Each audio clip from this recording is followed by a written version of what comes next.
Hey, Wide Awake family. If you see this, it's your sign to smash that like button. Yes, you listening right now. That way YouTube shows you more amazing stories like this one. We love you all. Now enjoy the stories.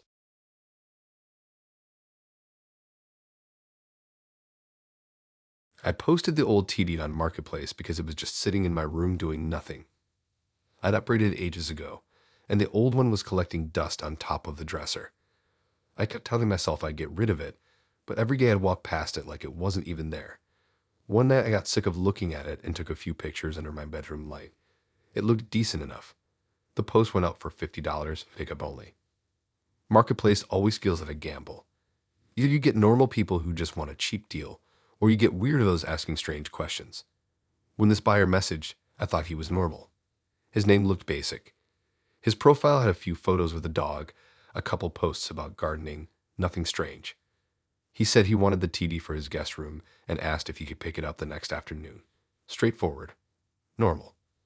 Then, 10 minutes later, he messaged again asking what room the TD was currently in. I thought maybe he wanted to check if the size was right or something. I told him it was in my bedroom but could be moved easily. He sent a thumbs up emoji, and that was that. Or at least I thought. The next morning, he messaged again asking if the TD was upstairs or downstairs. I told him it was upstairs. Then he asked if the stairs were narrow. I said no, pretty normal size. Then he asked if it was at the front of the house or the back. That's when it started feeling weird. Why did it matter which part of the house my room was in? I tried to brush it off, but something didn't sit right. He messaged again asking if the house had a side gate or if he needed to go through the main door. I told him the front door was fine.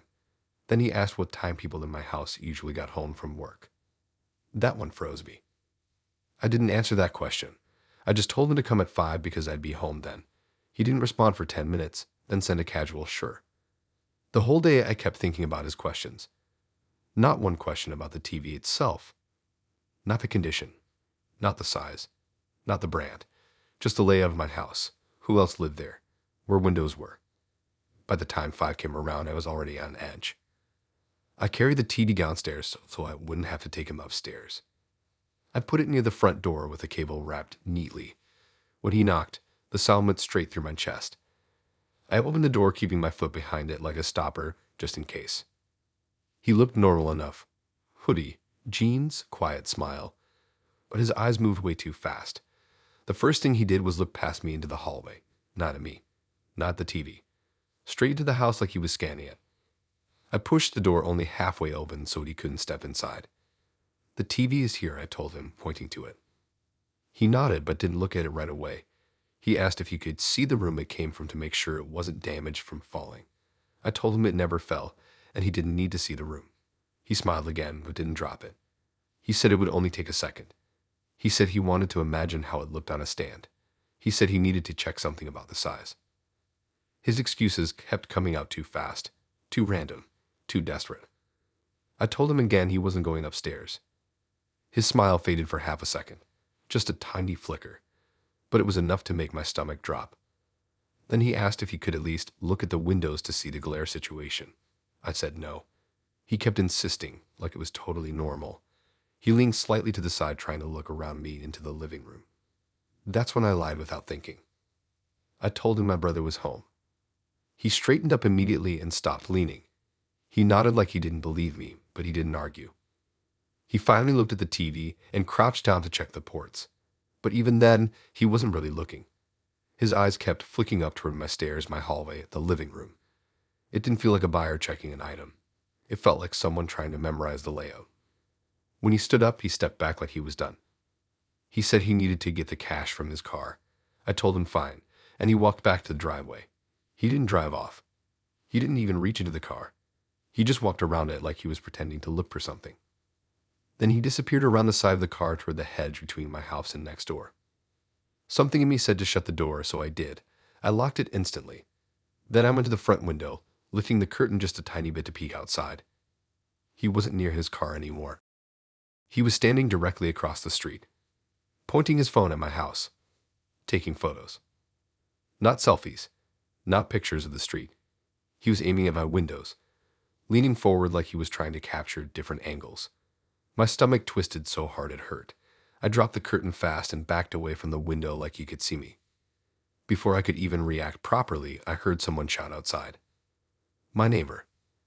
The older guy who watered his plants every day. He was yelling something at the buyer, pointing at him aggressively. Then I heard sirens in the distance, getting closer. Fast. I didn't know what to do, so I just froze by the wall. Within seconds, 2 police cars pulled up. Officers jumped out. My neighbor kept pointing at the guy, yelling that he recognized him. The buyer tried to walk away, pretending nothing was happening, but officers grabbed him and pushed him against the car.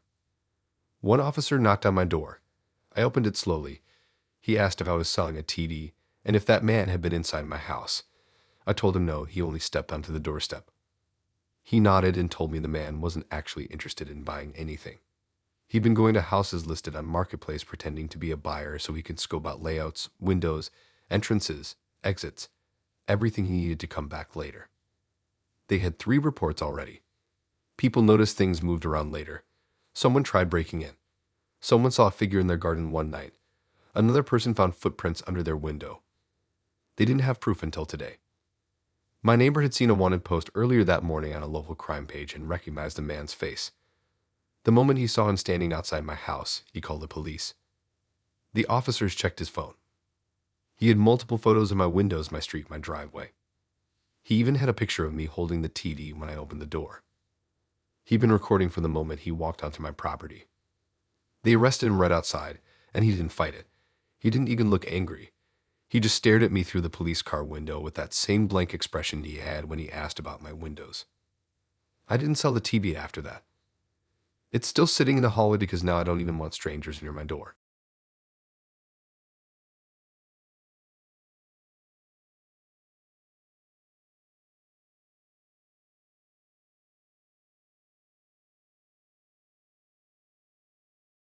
I joined that Facebook hiking group because I wanted something new to do on weekends. My friends were always busy, and I was tired of wasting Saturdays scrolling on my phone. The group looked friendly, full of posts about sunrise walks, forest trails, and people taking cute pictures with dogs. Nothing weird. The comments were all wholesome too, people saying things like, "Welcome to the group," or "Hope to see you on the next walk." The Meetup event popped up a few days after I joined. A simple post saying they were doing a Sunday morning hike at a popular nature trail outside town. I thought, why not? I'd been there before with family when I was younger, so I knew it wasn't some creepy hidden place. The morning of the hike, everything felt normal. The parking lot was full of people unloading backpacks, tying their laces, stretching, joking around. The air smelled clean, a bit cold, and the sound of birds was louder than anything else. It honestly felt peaceful. The group had about 10 people. They introduced themselves, and everyone seemed cool. Some older, some younger, all chatty. Except one guy. He stood slightly apart from the group, hands in his pockets, not smiling, not introducing himself. Just staring around like he was waiting for something specific. He wasn't creepy looking, just out of place. He walked up to me right when the group leader started explaining the route. He asked if it was my first time hiking with them. I said yeah. He nodded but didn't say anything back. His eyes kept drifting to my backpack, then my pockets, then the path behind us. He didn't look at the scenery like everyone else. He looked like he was calculating something. We started hiking as a group. The leader stayed in front, another member stayed in the back to make sure no one got lost. Everyone walked together except the quiet guy, who kept drifting closer to me every few minutes. He'd fall behind and speed up just enough to end up beside me again. After about 30 minutes, the trail split into 2 paths. One was the normal one the group always took. The other went deeper into the woods, and you could barely see where it led. No signs, no markers, just a narrow dirt path that looked untouched. While the others continued on the main trail, the quiet guy tapped my arm lightly and said he knew a shortcut with a better view. He said the group didn't like going that way because it was too steep for them. He said it like he was doing me a favor, like I'd miss out if I stayed with the group. I told him I'd rather stay with everyone for the first meetup, but he insisted. He gestured toward the side trail and said it was quicker and more peaceful. The way he kept pushing it made my stomach twist. He sounded calm, but something about it felt off. Too forceful. Too excited for me to go somewhere separate. The group leader noticed him trying to lead me away and called out that the main path was this way. The guy pretended he didn't hear and kept saying we should go ahead anyway. Before I could argue again, he grabbed my wrist. I pulled my hand back immediately. He didn't look angry. He looked annoyed, like I'd ruined something. That's when one of the older members of the group hurried over and placed themselves between us. They smiled at me like nothing was wrong, but the look they gave the guy wasn't friendly at all. Then another member came closer, standing next to him so he couldn't move easily. The guy still didn't back off. He kept saying the shortcut was better, that we were wasting time, that the group didn't know the trail as well as he did. But everyone else suddenly went silent, like they were waiting for something. The group leader called out again, more firm this time, telling everyone to stay together and not wander. The quiet guy finally stepped back but didn't join the group.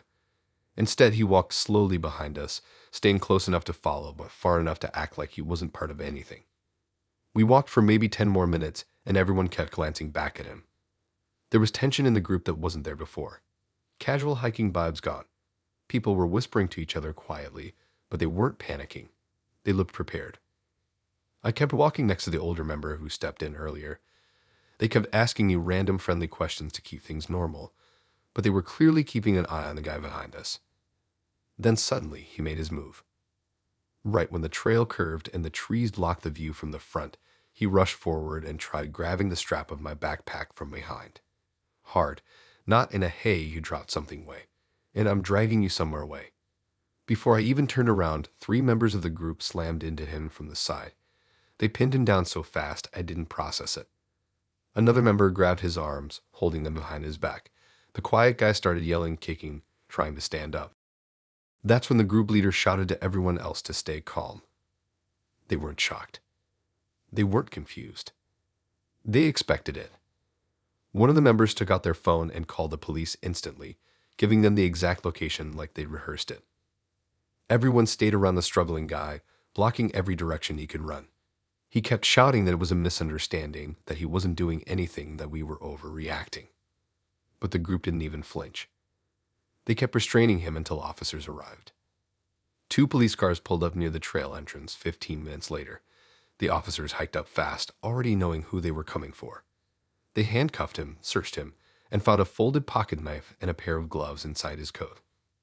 One officer explained everything while the group stood around me like a shield. The guy wasn't part of the hiking group. Not officially. He kept joining different meetups pretending he was new. Each time he'd wait until the group split up a bit or someone fell behind. Then he'd try to lead one person off the trail, always someone alone or new. They never had enough proof to catch him before because he always run when things got suspicious. But this time was different. The group had been tracking him for weeks. 3 meetups, 3 attempts, 3 scares where someone almost followed him off trail. They reported it after the second time. Officers told them to keep an eye out in case he joined again. They were ready for him. Ready for the moment he tried something. And he tried it with me.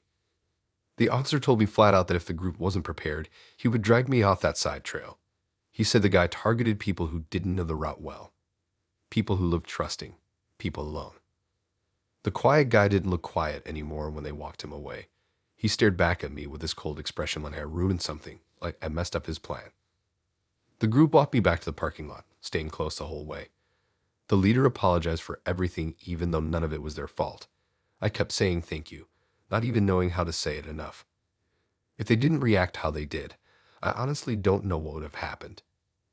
I left the group meetup that day more shaken than I expected. Not because of what happened, but because of how easily I almost followed him off trail. I didn't even realize how close I was. When I got home, I deleted the event notification and sat in my room for a long time thinking about how one wrong step could have changed everything.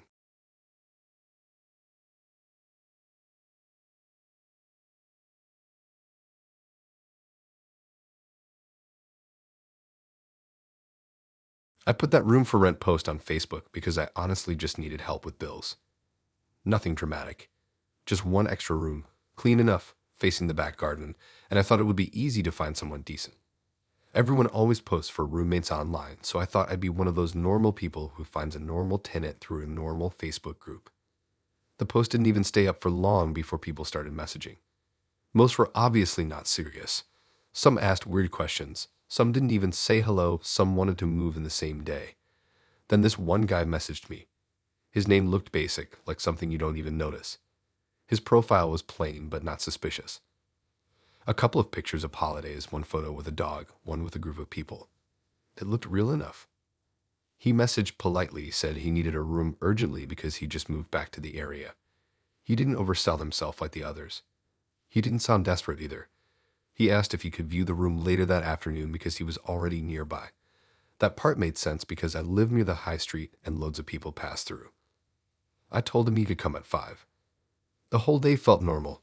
I cleaned the kitchen, vacuumed the hallway, made the room look decent. I didn't even think about anything going wrong. I didn't think about being alone or being careful because I'd had people come to view the room before. Nothing bad ever happened. 5 came around faster than I expected. The sun was still out, and the street was noisy with kids playing and cars driving past. I felt safe because of that. You never expect something weird to happen when the neighborhood is loud and alive. He knocked exactly at 5. Not early, not late, just right on time. When I opened the door, he smiled in that soft, harmless way people do when they want to look friendly. He looked completely normal. Hoodie, jeans, worn-out trainers. Not scary, not intense. Just a regular guy. He shook my hand lightly and thanked me for letting him come over. The first thing that felt slightly off was how quickly his eyes moved around the hallway. Not in a curious way. More like he was scanning, noticing things, taking in details. He didn't say anything about it, but something in his face looked like he was memorizing the layout. I tried to ignore that. I walked him through the hallway and into the kitchen. He looked around quietly, not talking much, just nodding. But every time we passed a wall that had a picture frame, he slowed down, like those photos mattered more than asking about rent or bills. I thought maybe he liked looking at family pictures. Some people do. But he wasn't looking in a friendly way. His eyes didn't rest on the whole frame. He kept staring specifically at the faces. My face, my mom's, my sister's, even old pictures from when I was younger. He didn't smile at any of them. He didn't ask anything. He just stared too long. We walked past a picture of me on holiday, and when I stepped forward to show him the room, he didn't move. He kept looking at it like he read something in it that wasn't actually there. I tried to change the subject and asked him if he worked nearby. He said something vague about doing odd jobs. Nothing specific. Nothing you could actually pin down. I led him upstairs to show him the room, and when I turned around, he was looking at the photos on the staircase wall again. Not the room, not me, just the photos. I felt something tighten in my stomach because it didn't feel like normal curiosity anymore. It felt like something else, something a bit too personal. I kept imagining him going home and remembering those faces, remembering who lived here, remembering who slept in which room, remembering my routine. I pushed that thought away, but it kept coming back. When we reached the top of the stairs, he finally looked at the room. He walked in slowly, barely glanced at the bed or the wardrobe, then walked straight to the corner where the window overlooked the back garden. He stood there quietly for a few seconds. At first I thought he was admiring the view, but then I realized he wasn't looking outside. He was looking at the reflection in the window, watching me behind him. That made my skin crawl a bit, but I didn't want to overreact. I acted normal and told him the rent amount, the bill situation, the deposit. He barely responded. His focus stayed weirdly distant. Then my neighbor saved my life without even knowing. We heard footsteps running up the driveway. Fast. Urgent. Someone banged on the front door. I flinched because no one knocks like that unless something is wrong. I told the guy to wait upstairs and rushed down, thinking maybe it was a parcel or someone angry about parking. When I opened the door, it was my neighbor from 2 houses down, red-faced and breathing hard. She didn't even say hello. She whispered loudly, asking if I was alone with someone. Her voice sounded like she was trying to stay calm, but couldn't. I told her yes, someone was viewing the room. She grabbed my arm gently but firmly. She asked what he looked like. I described him quickly. Hoodie, average height, brown hair. Her eyes widened instantly. She told me not to go back upstairs. Before I could even process what she meant, police cars suddenly turned onto our street. Fast. Sirens off, lights flashing. 2 of them stopped right outside my house. Officers jumped out immediately. My neighbor kept me on the doorstep and pointed at the door. She said she saw the guy walk into my house and thought she recognized him. She said she wasn't totally sure, but she'd rather be wrong than ignore what she thought she saw. One officer asked if the man was still inside. I said yes, upstairs. The officers went in with no hesitation. They called out for him, but he didn't answer. They moved up the stairs quickly while I stood frozen by the door. Seconds later, it brought him down in handcuffs. His face didn't change at all. No anger, no fear, no confusion. He just stared at me the same way he stared at my photos. Cold, quiet, like he already knew everything about me even though he barely spoke. One officer stayed to explain. He said the guy was wanted for multiple home invasion attempts. He didn't break in violently. He did it quietly. He targeted people who lived alone. He pretended to view rooms, buy items, or offer services so he could learn layouts, routines, and family details. He always paid attention to photos. Faces. Who lived in the house and where. My neighbor had read the wanted poster earlier that day at the local shop. She wasn't fully sure, but the moment she saw him walk into my door, she ran home and checked again. Then she called the police without even thinking twice. The officer said if she hadn't recognized him, I might have ended up on that list of houses he mapped out. He didn't come for the room. He came to study the house. When the police drove him away, he kept staring at me through the car window, expression blank, like he was trying to memorize me one last time. I took down the room listing that night. I didn't repost it again. Every time I pass the photos in the hallway now, I cover the frames with my hand. Hey guys, really sorry to interrupt. If you're still listening, then you're enjoying the story so far. And if you are enjoying, then please hit that like button. That's all I ask of you. Thanks so much. Now back to the stories.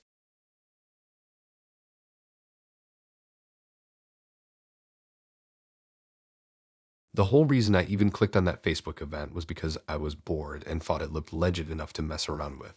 It was called something like New Indie Film Project, Seeking Extras, and had this simple banner of a camera and lights. It looked harmless. It wasn't one of those sketchy ads with weird fonts. It actually looked kind of professional. The event said they were shooting a short film for a uni project and needed people to act in background scenes. No experience needed, no portfolio needed, just show up and help out. I thought it would be a fun thing to do on a Saturday, something different from staying home and scrolling all day. The host messaged me after I clicked interested. His profile looked like something you'd expect from a film student. Behind the scenes photos, a couple of clips of actors running around, some reels showing lighting setups. Nothing stood out as weird. He said they had a small rehearsal before proper filming and told me the location was an old warehouse just behind an industrial estate. He said they used the location because it had a gritty aesthetic. That should have been the first red flag, but I didn't want to overthink it. I figured film students use random places like that all the time. He said to come at 4, and that they have water and snacks there. It all sounded normal.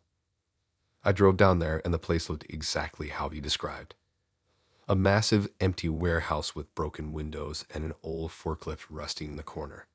The outside was covered in graffiti. It looked abandoned for years, but I didn't turn back. I'd already driven all the way there, and I didn't want to be that guy who chickened out. When I parked, the host waved at me from the entrance. He looked normal. Hoodie, backpack, clipboard in hand. He smiled and thanked me for coming, walked me inside, and said we were waiting for 2 more people. Inside was dim, but not pitch black. Dust in the air. Sunlight leaking through cracks in the roof. A couple tripods set up near the wall, some straps on the floor, a folded backdrop, some random props. He said not to touch anything because they were still setting up. For a few minutes, everything felt normal. He asked me basic stuff like what scenes I liked in films, if I'd ever acted before, if I used socials. Standard small talk, but I kept noticing him glance toward the staircase that led to the upper floor.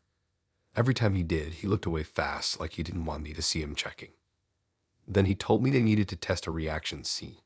He said it was nothing serious, just something to see how I'd act under pressure. He asked me to stand near the middle of the warehouse while he adjusted the lighting. I was facing the stairs. That's when I saw it. A shadow moved behind the railing upstairs, quick but not quick enough. I knew instantly it wasn't the host because he was right behind me messing with a light switch. Someone was up there, watching. I pretended I didn't see anything because I didn't want to make it obvious, but my heartbeat doubled. I started noticing details I didn't before. One of the tripods wasn't pointed at any set. It was pointed at me. The straps on the floor weren't random. They looked like props from some kind of stage scene. There were footprints in the dust near the staircase. Before I could say anything, the host clapped his hands and told me to stay relaxed, that we were about to begin. He picked up a camera. Not a big film camera. A small one. Handheld. No microphone. No lighting setup. Something clicked in my brain. This wasn't a real film project. He lifted the camera and told me to imagine someone was behind me. He told me to turn slowly, like I was being followed or trapped. I didn't move. I kept staring at him because something felt too wrong. He kept talking fast, trying to hype me up, acting like this was normal. Then I heard the floor above creak. A clear step. Not an accident. A step. I stepped back automatically, and the host instantly put the camera down like he didn't expect me to move. His face dropped a little. Not worried. More like annoyed. I was just about to say I had to leave when shouting exploded outside the building. Heavy footsteps, radios crackling, someone yelling for people to step away from the entrance. The host froze. For the first time, he looked genuinely scared. The warehouse door burst open and officers came rushing in. Like an actual raid. 3 went straight for the staircase, shouting for anyone upstairs to come down with their hands up. The host tried to step back, but another officer grabbed him instantly and pulled him to the wall. I just stood there in the middle of everything, shaking and confused. The officers dragged down 2 guys from the upper floor, both wearing hoodies, both holding cameras. One of them had a mask pulled halfway up his face. It looked exactly like people who weren't supposed to be there. One officer came to me and asked if I was there for the audition. When I nodded, he sighed like that confirmed something important. They started telling me everything while other officers searched the place. The Facebook event was fake. The film project didn't exist. The people running it weren't students. They'd been posting fake auditions around the region for months, always using abandoned places, always pretending it was for a gritty short film. They lured volunteers in by making it sound harmless and creative. But what they really did was stage fake kidnapping videos. They recorded people reacting to being cornered, confused, scared, forced into specific spots. The straps on the floor, props for making scenes look more real. The person upstairs, recording from a different angle. They never touched anyone physically, which made it hard for police to charge them at first. But recently, someone reported being chased when they tried to leave early. Another guy read that one clip of him ended up online in some shady video compilation. Police had been monitoring the event for days because they traced the host account to someone who wasn't even supposed to be out of his town. They followed him to the warehouse and waited for him to set everything up. They didn't expect me to already be inside. One officer said if they were 10 minutes later, the men upstairs would have started recording the reaction scene, and who knows how far they would have pushed it. They showed me one of the cameras they confiscated. The screen was still on, showing the last thing it captured. Me. Standing in the middle of the warehouse, confused, waiting for something I didn't fully understand. Seeing myself from that angle made something twist deep inside my chest. The host kept pretending it was all a misunderstanding until they dragged him out. The other 2 stayed silent. The whole time, I kept thinking about how normal everything seemed at the start. How easily I walked in because I wanted something different to do. Police took my details, asked a few questions, told me they'd contact me if they needed more information. When I walked out the warehouse, the sun was setting behind the buildings, and the whole place looked even more abandoned than before. It didn't look like a film set. It looked like a trap. I went home and deleted the event from my notifications. I didn't even want the icon sitting there on my phone.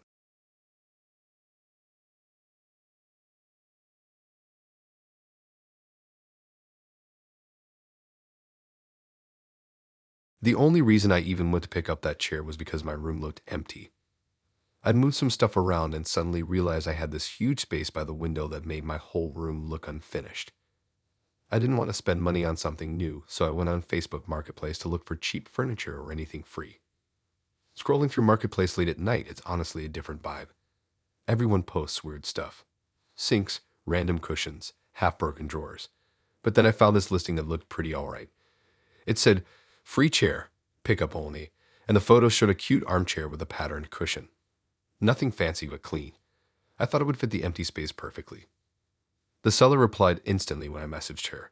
She sounded friendly, kept calling me hun, and said I could come anytime the next day because she kept the chair in her garage.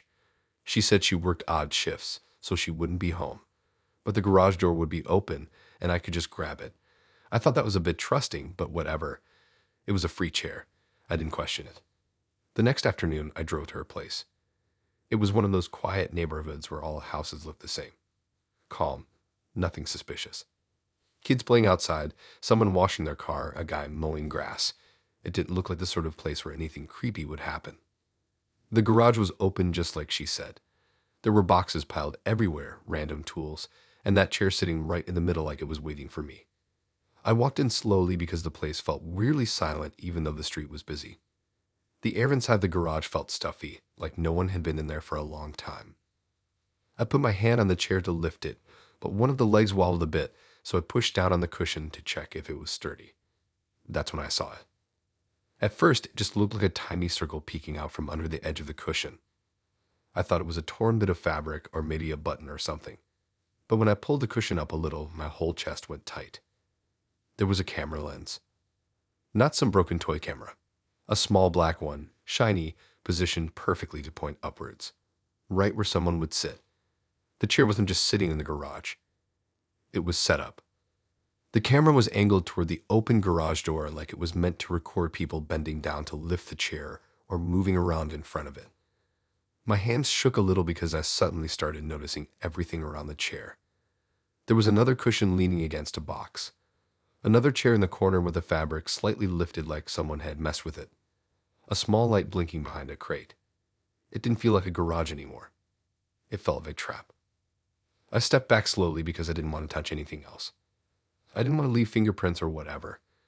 My mind went straight to imagining someone hiding behind the stacks of cardboard watching me. I kept glancing at the sides of the garage to see if anyone was there.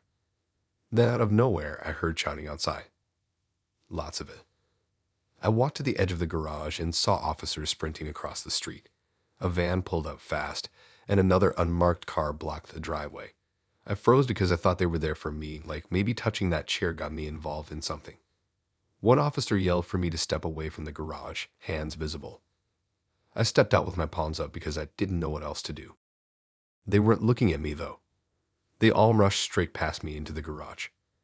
Within seconds, they were pulling things off shelves, moving boxes, cutting wires. One officer lifted up the chair I was about to take home and swore under his breath. Another officer took photos of the camera under the cushion. Another pulled a long wire that was taped along the bottom of a shelf. The whole place looked like they'd been waiting for this moment. One officer walked over to me and asked how I got there. I showed him the marketplace chat.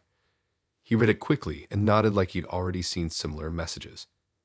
He told me not to worry because I wasn't in trouble, but that the listing I responded to was already being watched. He said the woman who posted it wasn't actually the owner of the house. In fact, she wasn't even a real woman. The Facebook profile was fake. The name was fake. Everything about it was fake. They traced the activity to a man who lived in another town, someone who'd been posting fake free items for months. The officer said they'd been getting reports from women who went to pick up items and later realized they were being filmed. Some of them had found small holes in furniture, gaps in cushions, blinking lights under tables. The guy was setting up hidden cameras in free items and leaving them in his garage to capture footage of people bending over or sitting or moving around the furniture. He didn't always show up. Most of the time, he'd just leave the garage open and let people walk in.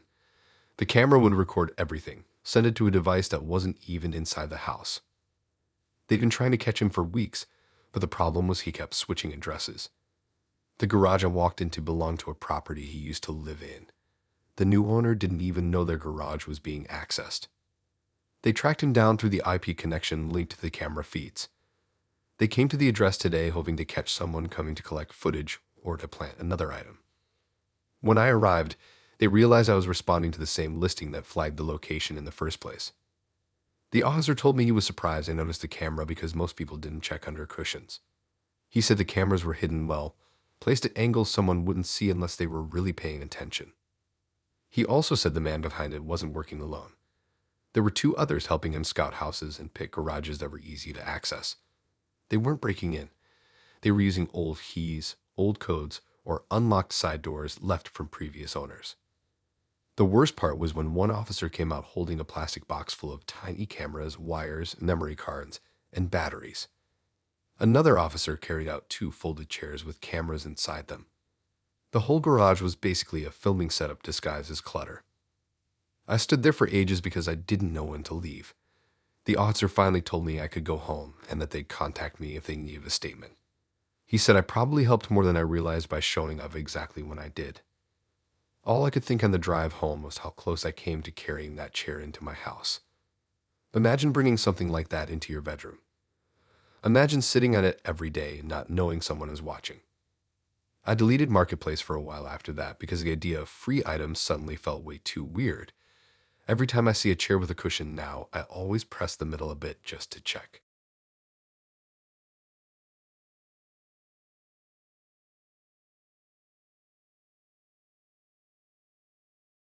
The whole reason I'd even looked for a storage unit was because my garage at home was overflowing with random stuff.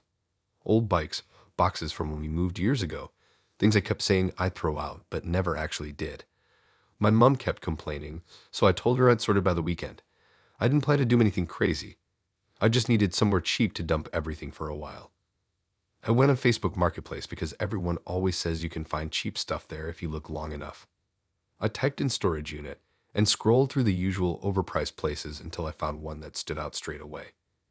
It was a private rental, not a big company. The post said the unit was $40 a month, which was way cheaper than any place I'd seen before. The pictures showed a long row of metal units with concrete floors, nothing fancy but clean enough. The guy who posted it messaged me back fast.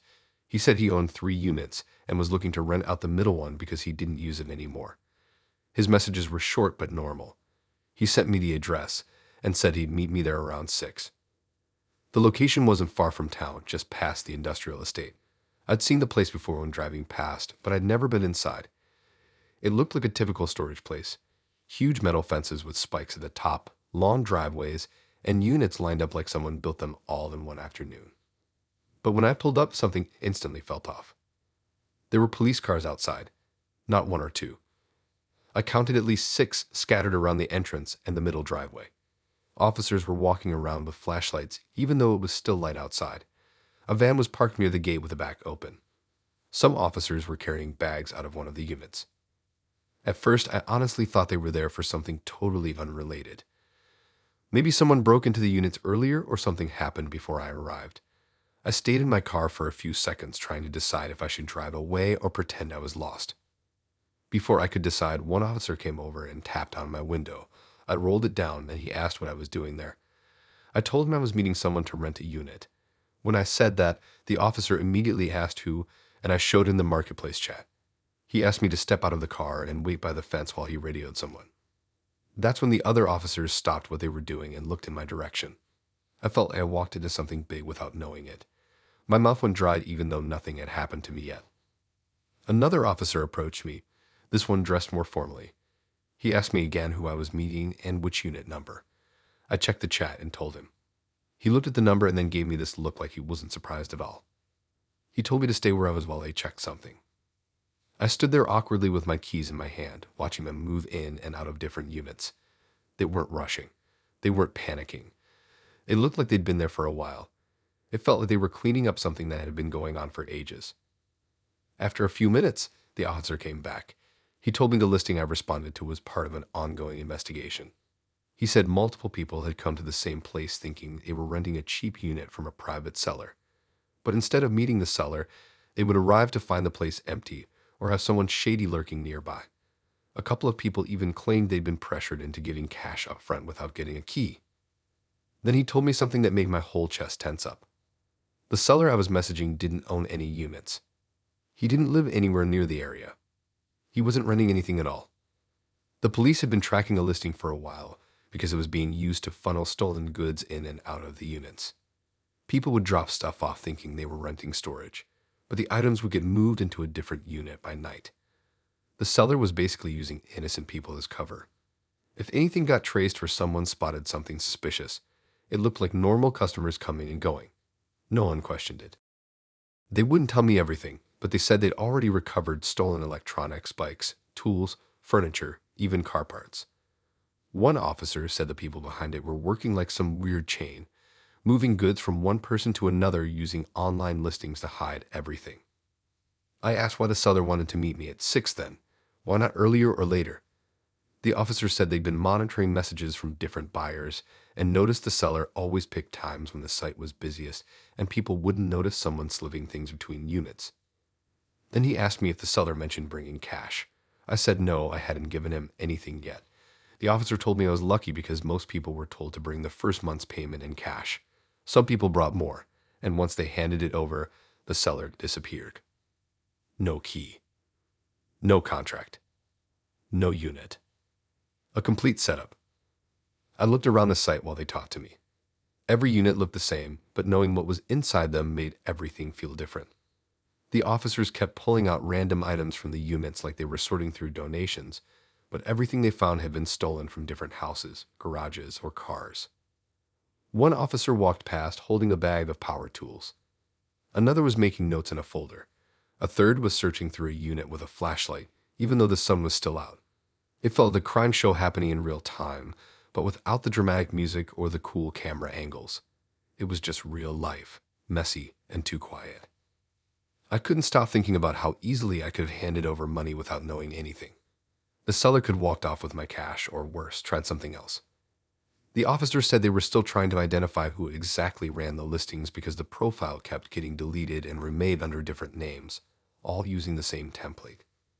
They asked me if I wanted to give the statement since I was the most recent person the seller contacted. I said yes because I didn't want them thinking I was part of anything. They took some details, asked a few more questions, then told me I could go home.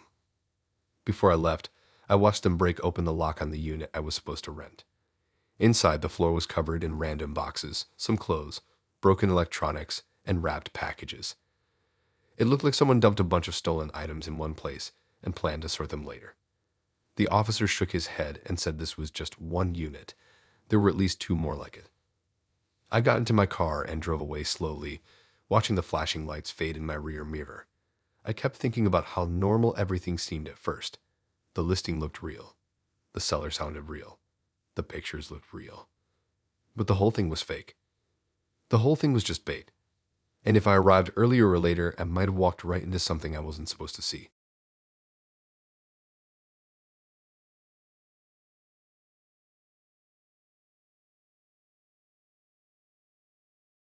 I joined this Facebook group by accident, or at least that's what I told myself at first.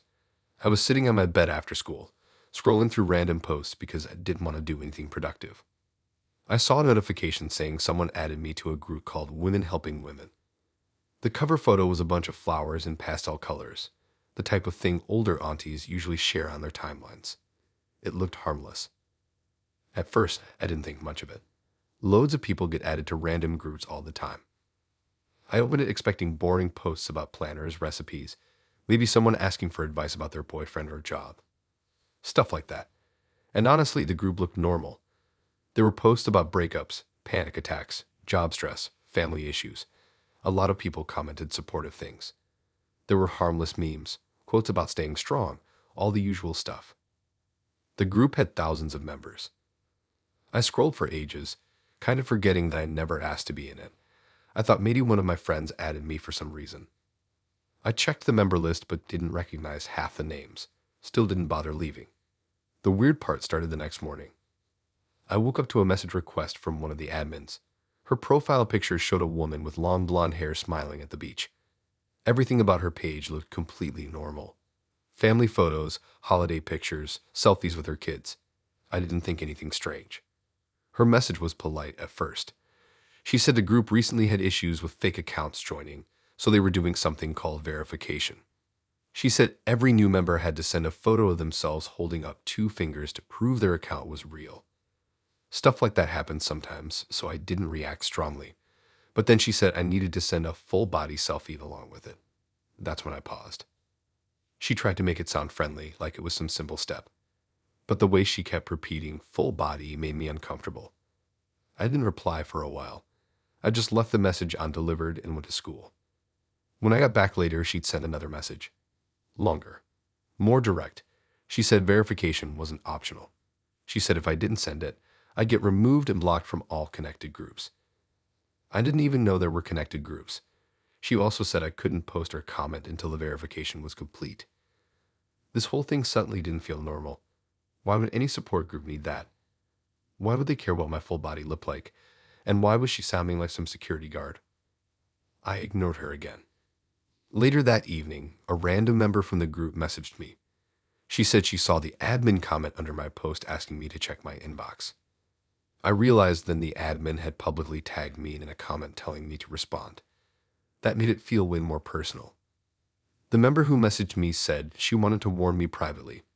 She told me she'd been in the same situation earlier that month. She said the admin asked her for private photos too. She didn't send them, and when she refused, the admin banned her from the group and messaged her multiple times telling her she was suspicious. Then the woman said something that made my whole chest tighten. She said she reported the group to a moderator from another community, and they found out there were multiple complaints about this admin across different groups. Apparently, she kept demanding verification selfies and then deleting conversations when people argued back. I asked her why she didn't just leave the group. She said she tried, but when she left, the admin somehow joined her into another group with a similar name. She said she didn't know how that was possible. That part made me feel sick. How can someone add you to groups without permission more than once? I went back into the original support group and scrolled through the posts again. Something felt different this time. Some posts didn't feel real. Some accounts had no photos, no friends, no mutuals. Some comments were the same person replying with different accounts. It started looking like a maze instead of a community. I showed my friend at school the next day, and she told me to block the admin. I did, but an hour later, another admin messaged me saying they saw I was trying to avoid verification and asked me why. I hadn't even commented or posted. How did they see that? Why are they keeping track of me? I blocked that one too. That night, around 9, I got another notification. I've been added to another women's wellness group. Same pastel colors. Same type of posts. Different name. I checked the admin list and my stomach dropped. The same woman from the first group was there. I left instantly. 2 minutes later, I was added again. I left again, then blocked every admin I could see. I told my mom after that because I started thinking maybe my account was hacked. She told me to deactivate my Facebook for a bit while we sorted things out. Before I did, the woman who warned me earlier messaged again saying she had spoken to someone else who had already involved the police. Apparently, the admins weren't who they pretended to be. At least 3 of the women running these groups weren't women at all. Their profiles were fake. One of the admins used the photos of a real mom from another country. The photos with the kids weren't even hers. Someone tracked a real woman down and she said she never heard of Facebook groups like that. It turned out the admins were part of some stalking ring using fake communities to collect private photos of women. They joined real support groups, copied their style, then created cloned versions with similar names. They added random women from local areas hoping some wouldn't notice they'd been added. The verification was just a trick to get personal images. Some people sent them. Some didn't. Some didn't even realize it was strange. A week later, the police contacted me through my mom to ask some questions because I'd been in one of the cloned groups. They said they'd traced some of the accounts to a couple of guys living in a rented flat not far from the retail park. They had multiple phones and laptops and spreadsheets of names. The police said they used the photos to track people, see what they looked like, see what their houses looked like, sometimes even used it to guess where people lived. I felt gross knowing my profile had been in that place at all. I deleted my Facebook after that and didn't reinstall it for months. Every time I thought about the group, I kept picturing that beach photo of the admin, smiling like she was some normal, friendly person. Meanwhile, the real person in the photo had no idea a bunch of strangers were using her face to lure people. I still don't know who added me to the first group. Maybe it was random. Maybe it was targeted. I don't even like thinking about that.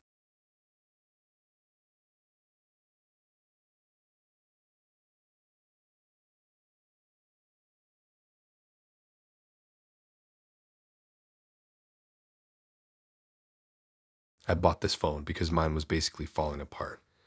The screen was cracked, the battery lasted like an hour, and I couldn't even open certain apps without it freezing. I didn't have money for a new one, so I went on Facebook Marketplace like everyone else does when they're desperate but pretending they're not. I searched for used phones and found this one for $120. The pictures made it look brand new. The guy selling it had a normal profile. Nothing strange, just photos of him at parks and random memes. I messaged him and he replied quick. He said he lived near a small block of flats on the other side of town and could meet me outside the building. His profile said he was in his 20s, and his messages sounded chill. He didn't act pushy or weird. He even offered to let me check the phone before paying. It sounded safe enough. The block of flats looked standard, a bit worn out, paint peeling near the entrance, some random bicycles chained to the railings. He was already standing outside when I arrived, wearing a hoodie and holding the phone box like it was something fragile. He smiled when he saw me, not in a creepy way, just casual. He handed me the phone and told me to check everything. I turned it on. It ran smooth, no cracked screen. Battery was on 90%. It even had a screen protector already on it.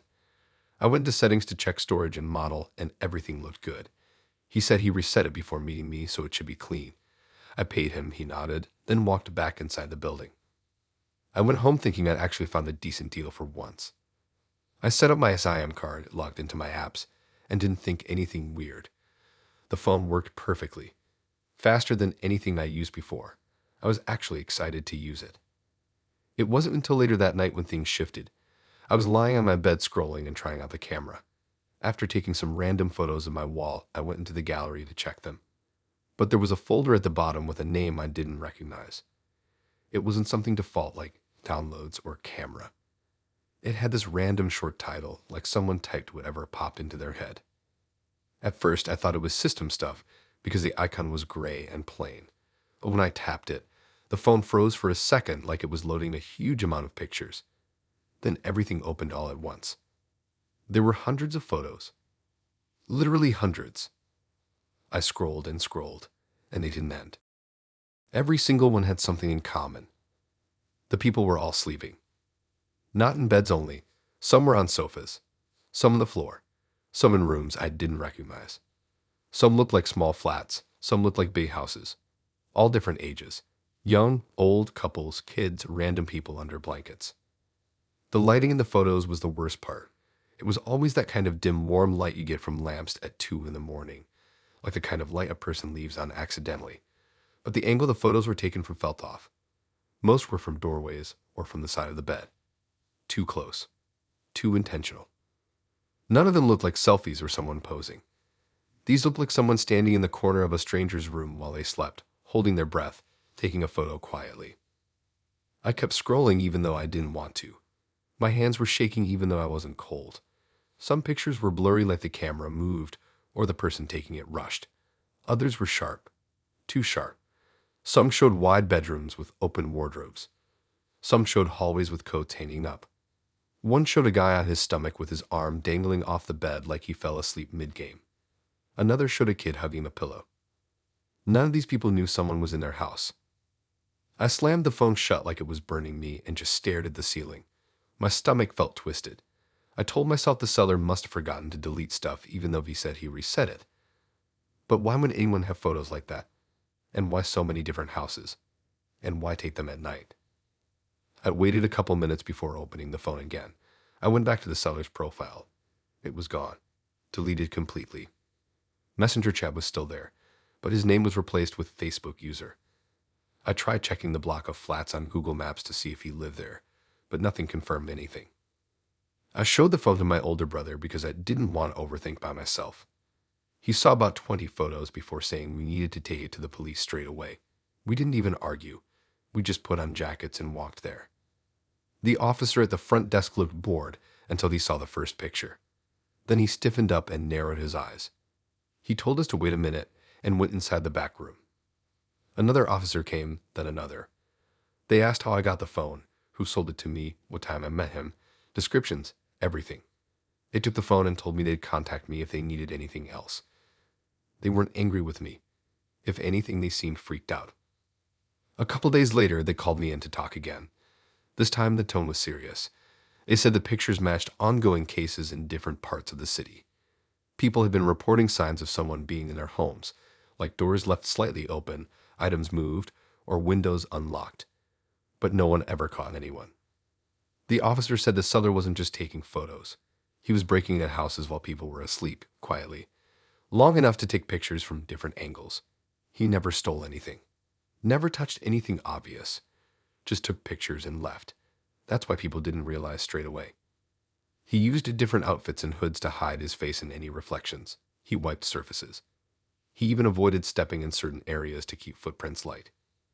The police said they already found a storage unit with more memory cards full of similar photos. Thousands. The only reason they caught on to him was because I bought the phone. He took the SIM out but forgot to fully wipe a hidden folder that didn't delete during a normal reset. I didn't get the phone back. They said it had to be kept for evidence. I didn't care. I didn't want it back anyway. For weeks after that, I couldn't sleep properly. Every time my curtains moved slightly or my room felt too quiet, I'd imagine someone standing in the corner with a phone pointed at me. I kept checking my windows twice before bed, sometimes 3 times. Once I even slept in the living room with the light on. I keep thinking about how calm the seller looked when he handed me the phone, like he wasn't worried at all, like he thought he'd get away with it forever. And honestly, he probably would have if he didn't forget that one folder.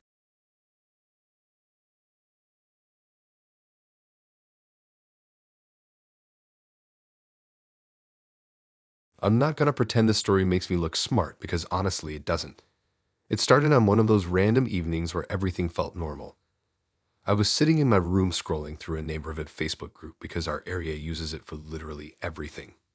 Lost cats, random questions, people arguing about bins, someone selling a sofa that looks like it's been in someone's garden for a year, stuff like that. My cousin had this small dog called Milo, and I was supposed to watch him for a couple days while she traveled with her boyfriend.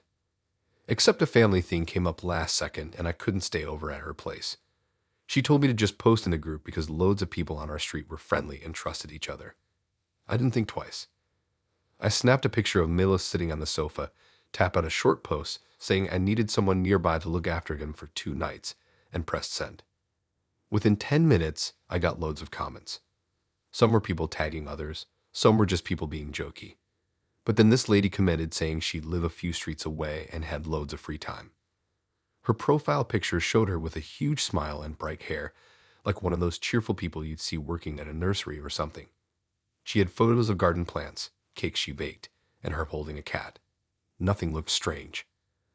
I messaged her privately and she replied instantly. She said she loved dogs, she didn't charge anything, and she could pick Milo up that same evening because she was already out walking. It sounded perfect. Too perfect, obviously, but I didn't realize that at the time. I told my cousin and she said it was fine as long as I stayed around to hand Milo over properly. So I told the lady to meet me outside my cousin's house. I got there early with Milo on his little lead. He was bouncing about, sniffing the pavement like he owned the street. The weather was calm, the sky was pale blue turning slightly orange, and everything looked peaceful in that boring, safe way suburban streets tend to look. People were outside watering their plants and kids were riding bikes. It didn't feel like the sort of place where anything weird would happen. The lady arrived exactly when she said she would. She looked the same as her pictures. Bright hair, big smile, friendly vibe. She bent down to stroke Milo, and he wagged his tail like mad, which made me think she must be all right. Dogs normally sense weird people, you know what I mean. She brought this tiny dog carrier bag like one you'd see at a pet shop. She said it would help keep him calm. I didn't actually want him in a bag, but she made it sound normal so I didn't question it. She asked a couple things like when he eats, if he barks at night, nothing unusual. Then she lifted him gently and placed him inside the carrier. Milo didn't even complain. I was about to go inside when I noticed something really small but weird. She didn't walk toward the direction she said she lived in. She went the opposite way, toward the estate at the bottom of the hill where barely anyone from the group lived. My stomach didn't drop or anything, but I stared for a bit thinking maybe she was taking a shortcut. But something was slightly off. As she walked away, my next-door neighbor, an older guy who sits outside all day on his fold-out chair, shouted across the fence asking where Milo was going. I just said he was staying with someone for a couple nights. He looked at the lady walking away and squinted like he was trying to recognize her. Then he stood up out of his chair, which he never does unless something serious is happening. He walked over and asked who she was again. I repeated her name from Facebook, and he said he never heard of her, and that she didn't live on any of the streets she mentioned. He knows everyone around here, so my brain finally started waking up. I checked Facebook again, went to her profile, and realized she had barely any posts older than 2 months. Every picture looked slightly too perfect, like something you grab from Pinterest. I scrolled faster and found a comment from someone in another group saying they didn't trust her after she messaged them out of nowhere offering to walk their dog for free. The neighbor told me to follow him and not make it obvious. We walked down the hill slowly, and that's when I saw her. She wasn't just walking with Milo. She was running. Not full sprint, but definitely rushing. She kept looking behind her and adjusting the carrier like she was hiding it. She wasn't heading to any houses. She was heading toward the main road where cars parked near the small shops. The neighbor shouted for another guy who was washing his car. He explained quickly what was happening, and the guy put down the hose and joined us. It was weird how fast the street moved. People came out of nowhere once they realized someone was trying to take a dog. You would have thought someone set off a fire alarm. The lady reached the main road and walked straight to a silver car with someone already inside. The engine was running. That was the moment everything clicked. She wasn't a dog sitter. She was trying to take Milo and hand him off like they planned it. My neighbor yelled her name, and she turned around with a shocked face like she didn't expect anyone to follow. She tried to get into the car fast, but two people from across the road blocked the door before she could shut it. Milo started barking from inside the carrier, panicking. I grabbed the carrier from her arms while she kept saying random excuses that made absolutely no sense. She kept repeating different stories like she forgot something at her house or that she was moving him for safety or something. None of it matched anything she said earlier. Someone had already called the police, and they arrived weirdly fast because they were nearby handling something else. The officer stepped out, and the whole street gathered around like it was some neighborhood drama show. The lady tried explaining herself, but every sentence she said was clashing with the last one. The officer opened her bag and found 3 different leashes, treats, and photos of different dogs printed on paper. They asked her why she had random pictures of dogs, and she couldn't answer properly. Then they checked the car she was trying to get into. Inside, under the seat, they found a stack of folded posters advertising missing dogs from different towns. The officer asked the driver if the car was his. He couldn't even get a sentence out. They were both arrested right there. The whole thing lasted maybe 10 minutes from start to finish, but it felt like ages. I carried Milo home shaking, not because anything happened to me, but because that whole thing started from a simple Facebook post. One random lady pretending to be friendly, and the whole situation turned into this wild scene on the street. Later that night, I read a post in another neighborhood group saying the same lady had tried to take a dog from someone else last week. She always used the same trick. Offer to help sound really sweet, take the dog, and disappear toward that same main road. I deleted my post after that. I didn't even want people commenting on it. My cousin came back the next morning and hugged Milo like he'd just been rescued from a burning building.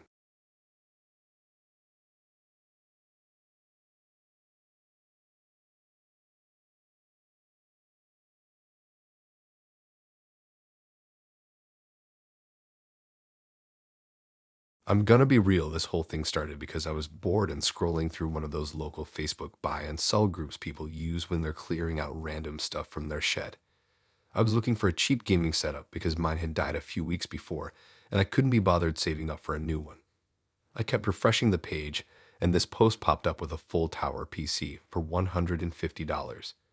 The pictures looked decent, nothing crazy, but clean enough that it didn't look like some dusty thing that was kept in a garage for 10 years. The guy had posted it like 5 minutes before I saw it, so I thought I was lucky. Normally I'm picky with online stuff, but I wasn't thinking like that day. I just saw the price and thought I'd sorted my weekend. The seller replied quick, told me he lived in a small house near the edge of town.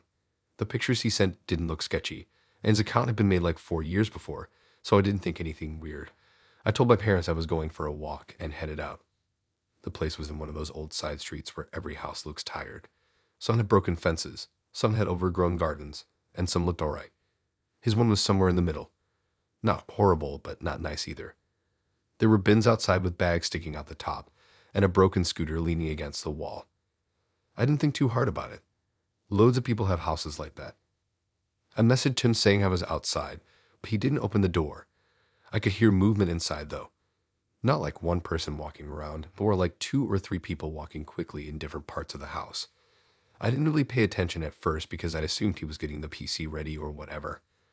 I waited on the step with my hands in my pockets, trying not to look awkward. Then someone inside pulled the curtain to the side just a tiny bit. I saw the edge of a hand. Not waving, not anything, just watching me. That was the first moment where something felt off. It wasn't even spooky, it was just weird. Why watch me like that? Why not just open the door? I messaged again telling him I was waiting, and his typing bubble popped up instantly. He said he'd be out in a minute and that he just needed to clean the desk area because it was messy. I didn't really care, but I said it was fine. While I was standing there, a gray car drove slowly down the street. It didn't look like it belonged to anyone who lived around there. It had tinted windows, and the way it slowed down next to that house made me think they were trying to look inside. That it sped up and kept going. I should have left then, honestly. But I kept thinking about the PC. I could hear whispering inside now. Not loud enough to understand anything, but loud enough that I could tell it wasn't just one person. I backed up from the door a bit, just to get some space. The whole time I kept telling myself not to overthink it. I'd convinced myself it was just him and maybe a brother or something. Then everything happened at once. A van came around the corner so fast I thought it was gonna hit the wall. It stopped in the middle of the street, and before I could react, doors flew open and police jumped out shouting and running toward the house. I didn't even have time to move. One of them grabbed me by the arm, turned me around, and pushed me away from the door. He told me to step back and not try to go inside. I froze. I couldn't even think. I just kept saying that I was there to buy a PC. They kicked the front door in like it was made of cardboard. The whole door frame cracked loud as hell. They swarmed inside, and I could hear things smashing and people screaming. One of the officers stayed outside with me and kept asking if I had brought anything with me or if I had been inside the house yet. I kept saying no. My whole chest felt tight. After a couple minutes, they dragged out two guys. One was wearing a hoodie and had a massive bruise on his face. The other one looked like he was trying not to cry. They shoved them into the back of the van. The whole street came outside to stare, everyone acting like it was the best entertainment they'd had in years. I just wanted to disappear. A detective came over and told me the seller wasn't actually selling anything. He'd been posting fake items in multiple Facebook groups and using them to lure people to the house. Once someone knocked, they planned to rob them inside the hallway or drag them in before anyone noticed. She told me it had already done it 3 times this month. One guy got his wallet and phone taken. Another got beaten up. A woman got her car stolen right off her driveway because they took her keys. She said the only reason I didn't end up inside the house was because they heard the police were already looking for them. And one of them seen an unmarked car earlier that morning, so they got paranoid and hesitated. If they didn't hesitate, she said I would have been pushed inside before I'd even said a word. The worst part was when she asked me if I read the seller's reviews. I told her he didn't have any. She said that was the first red flag. Then she showed me the real pictures from inside the house. The PC in the listing wasn't even real. The desk in the photo belonged to a person who lived in a different part of the country. They'd stolen the pictures from another listing. While the police kept going through the house, they found bags of stuff that didn't belong to the people living there. Backpacks, wallets, headphones, a pair of trainers, a smashed phone. It looked like a messy pile of stuff people lost at a festival, but knowing it got taken for people who walked up to that door made me feel sick. I sat on that curb for ages, just staring at the ground. My hands were shaking without me even noticing. The officer told me I could go home, but gave me a paper with a reference number in case I needed to call later. As I walked away, I heard them bringing out more things from inside. Someone even found a bat behind the sofa. I kept thinking about the curtain, that little gap where someone was watching me. I kept thinking how close I was to being dragged in. It's not even the drama that gets me now, it's the fact that I walked straight into that street like it was nothing. The fact that I genuinely thought my day was going great, and the fact that the only reason I didn't get hurt was because they second-guessed themselves at the wrong moment. When I got home, I deleted Facebook for a while. I didn't tell anyone the full story except my friend. Every time I pass a house where the curtains move even a little, it makes me think of that street again.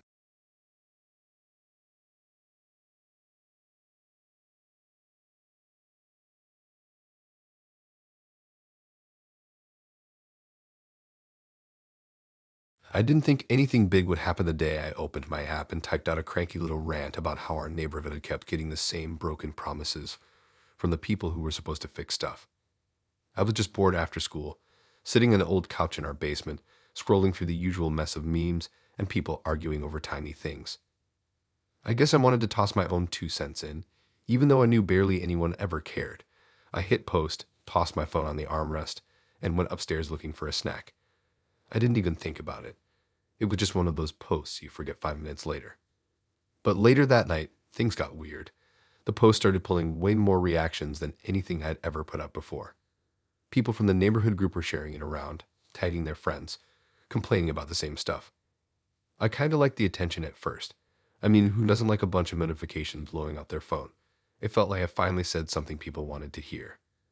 But then I noticed a comment from someone I didn't recognize. The name looked familiar, like I'd seen it on a sign somewhere. I Googled it, and yeah, it was a local official. I won't say which one, but the kind that's supposed to help with stuff like busted streetlights and broken sidewalks. The comment wasn't rude, just this long paragraph saying my post was misleading and making it sound like I was spreading lies. I kept rereading it, annoyed because everything I said was true. I thought about replying, but figured people would handle it. And they did. A bunch of folks defended me, which felt kinda cool. I thought that'd be the end of it. I even closed my phone early that night, trying to live like nothing happened. But the next morning, my manager pulled me aside before my shift started. He had this weird look on his face, the kind he gets only when something serious is going down. He asked me if I'd posted something about the neighborhood recently. I said yeah. He told me someone reached out to the company with concerns about my attitude. That exact phrase. My stomach dropped because I instantly knew who it had to be. He didn't yell or anything. He just said he wanted me to be careful because some people take things the wrong way online. I couldn't believe it. I worked part-time at a grocery store. What did my post have to do with bagging bread and stocking shelves? But I could tell he felt awkward. He said the message they got had screenshots of my post attached, with my face cropped next to it like I'd committed some crime. I went home after my shift and checked my messages. Sure enough, I had one from the same official who'd commented the night before. He didn't come out and threaten me, but the whole message had this weird tone, like he was trying to sound helpful, also reminding me he had access to way more power than I did. He said my post created unnecessary confusion and asked me to remove it so we could maintain a positive dialogue. I didn't reply. I just stared at the screen for a long time, feeling kind of sick. I kept thinking about how fast things spiraled. It was just a rant. I didn't tag anyone. I didn't call anyone out by name. And somehow this dude tracked down my workplace and tried to get me scolded like I was some troublemaker. I told a couple friends about it, but they didn't really get why it bothered me so much. They said it was probably nothing. But then another message came through that night. It was shorter, a little colder. It said he was disappointed. I hadn't removed the post yet. I remember sitting there in my room staring at my wall, wondering how this even made sense. Why was some grown man in a position of authority so desperate for me to delete a stupid post?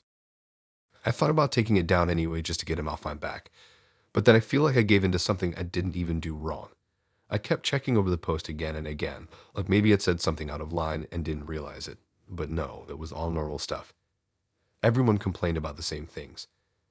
I just happened to say it on a day when he was apparently scrolling around looking for something to be upset about. For the next few days, I kept expecting another message. Every time my phone buzzed, I felt this weird tightness in my chest. I even turned off notifications for a bit because I didn't want to see his name pop up again. I felt like he could twist anything I said, even something harmless. The dumbest part was how small a whole issue actually was. We were talking about broken sidewalks and busted lights. Nothing dramatic. Nothing wild. But someone with power didn't like how it made them look, and suddenly I was getting talked to at work like I'd done something wrong. After a week passed without another message, I kind of thought it was over.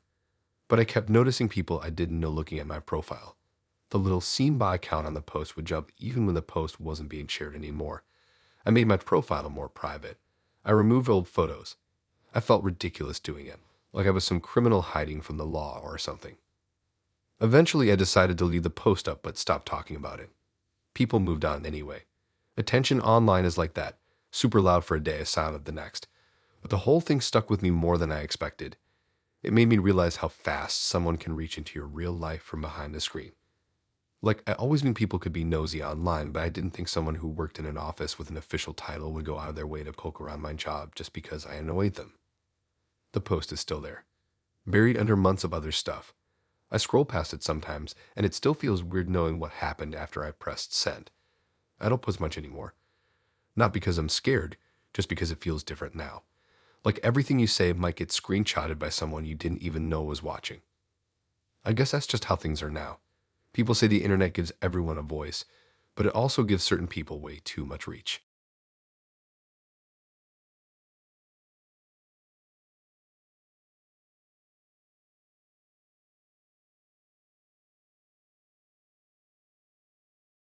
I didn't think much about joining that parenting group, even though I wasn't a parent. It was just one of those random Facebook groups people add you to without asking. And instead of leaving right away, I stayed because they posted a lot of easy recipes and cheap item swaps. I was in the middle of trying to save money, and the idea of getting secondhand stuff for like $5 or $10 sounded pretty good. The group wasn't huge, maybe a couple thousand members, and most of the posts were just people bragging about their kid's first day at school or trying to sell a stroller. Nothing too deep. The weird part is that it felt super normal at first, like a community I didn't really belong to but could lurk in for fun. Sometimes I posted food pictures or asked if anyone knew good thrift stores near the main road. The admin, this guy named Mark, always commented on everything. He acted like the group's cheerleader, always calling people awesome contributors or whatever. I didn't pay attention because he did to everyone. A couple weeks after I joined, I got a message from him thanking me for adding positive energy. I didn't respond because I didn't want to get dragged into a full conversation. I'm not really the toffee type online. I just scroll like things, post once in a while, and log out. But then one day, my friend showed me something that made my stomach drop. She sent me a screenshot of a totally different page on some marketing site she used for her business, and right there at the top was a picture of mine. It was from the parenting group. I had posted it weeks before, just a dumb shot of some muffins I made, taken on my kitchen counter with the ugly brown tiles in the back. I could recognize those tiles anywhere.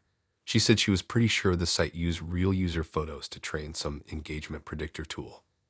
I didn't fully get it, but she told me she saw more faces in photos she recognized, all from random groups she was in. I knew right away it had to be Mark. He was the only one who talked about community growth strategies in the group sometimes, like he was planning something bigger. I thought he was just trying to sound important. I didn't know he was collecting photos. Once I saw that screenshot, I went back into the group and scrolled through weeks of posts. I started noticing the weird stuff I ignored before. All the photo posts had little tags under them, ones that didn't look like normal Facebook tags. Just tiny strings of numbers and letters. I thought they were nothing, maybe some glitch, but looking at them again, they all followed the same pattern. That night, I checked Mark's profile. It was mostly locked down except for this link to some marketing page. I clicked it. The entire thing was basically him bragging about building data sets organically through community trust. I didn't understand half the words he used, but it was clear he was taking photos from the group and feeding them into something without anyone knowing. I didn't see my face anywhere, but I felt like it didn't matter because he had my photos anyway, even if it was just muffins. I messaged one of the other admins, this older woman who posted about budget tips a lot. I told her what my friend found and sent her the screenshot. She read it but didn't respond for hours. When she finally did, she said she'd look into it, and then never replied again. I checked the group the next morning and nothing had changed. Mark was still posting, still being the friendly guy everyone loved. I thought about leaving the group, but something held me back. Maybe curiosity, maybe irritation. I wanted to know how deep his whole thing went. I went through old posts and started spotting more patterns. Every time someone posted a photo, Mark reacted to it, even if he ignored text-only posts. He always used the same reactions too. And sometimes he posted weirdly technical comments that didn't fit the mom group vibe at all. Stuff about visual trends and retention metrics. Nobody questioned it, probably because everyone had kids to worry about and didn't care what he said. I kept digging, and the deeper I went, the more obvious it all felt. The group wasn't just some little friendly corner of the internet. It was feeding him data. Pictures of kids, kitchens, backyards, pets, cars, birthday parties, all wrapped up in posts from people who thought they were safe in a private group. My friend checked the marketing tool again a couple days later. She saw more images she recognized, ones she swore came straight from the group. She sent me another screenshot. In the bottom corner, it showed the source tag. It wasn't labeled with the group name, but it did have a 3-letter code that matched the weird strings I saw under posts. I felt this instant rush of frustration, like I wanted to yell at my screen even though yelling wouldn't do anything. I tried reporting the group, but the platform just gave me automated replies. I even tried reporting Mark's profile, but nothing happened. The admin I messaged earlier finally removed the message thread we had, like she wanted to pretend I had never said anything. It made me think she knew exactly what was happening and just didn't want trouble. For days after that, every time I opened the app, I felt watched. Not in a dramatic way, just this annoying sense that someone was collecting stuff behind the scenes. I stopped posting pictures anywhere. I made my profile private, deleted old posts, and went through album after album removing anything that had my kitchen or backyard in it. The worst part was how normal everything looked on the surface. The group kept posting memes and recipes like nothing was going on. People kept uploading photos of their kids' art projects and asking for dinner ideas. Mark kept reacting to everything, and nobody had a clue. One night, I finally left the group. No announcement, no message, nothing. I just clicked leave and shut my phone. But even after leaving, I kept thinking about how easy it was for someone like him to collect photos without anyone noticing. It wasn't illegal looking. It wasn't dramatic. It was quiet, and that made it worse in a strange way. A couple weeks later, my friend checked the marketing tool again. She didn't see my muffins anymore, but she saw plenty of new faces, new kitchens, new snapshots of people's lives. She said one of them looked like a kid from the group who always posted about school projects. That made my stomach twist. I didn't tell anyone else about it. I didn't post about it either because I knew someone like Mark would twist it or hide it. I just logged out more often, stopped scrolling as much. I still use the app because everyone does, but it feels different now, like I'm stepping into a place that looks friendly but isn't. The whole thing still feels unfinished, like it didn't really end so much as I just walked away from it. And I guess that's fine because there's nothing else I can do except keep my photos to myself.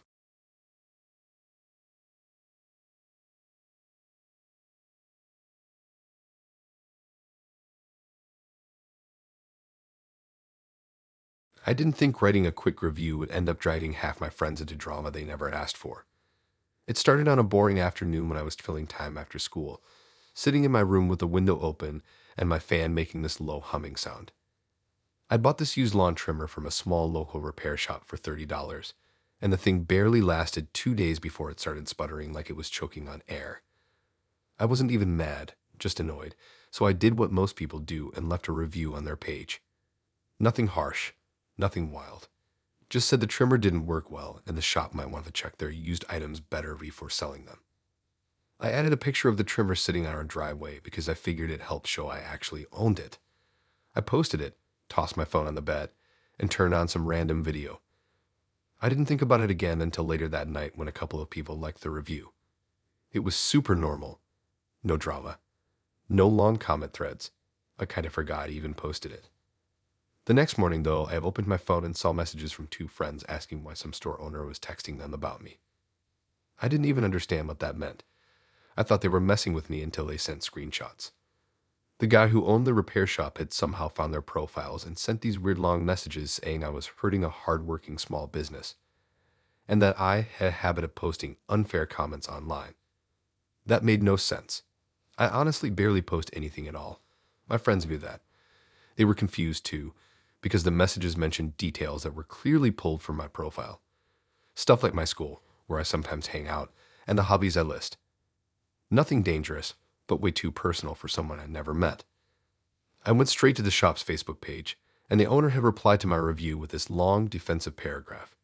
He was trying to sound calm, but kept saying things like I was spreading misleading information, and that I needed to be more mindful. The weird part was he didn't even deny the trimmer was broken. He just acted like talking about it was some kind of crime. I didn't respond. I wasn't trying to start anything. But the messages to my friends kept coming. He messaged 4 people on my list by the end of the day. One of them wasn't even someone I talked to often, just a kid from my math class who I added 2 years ago.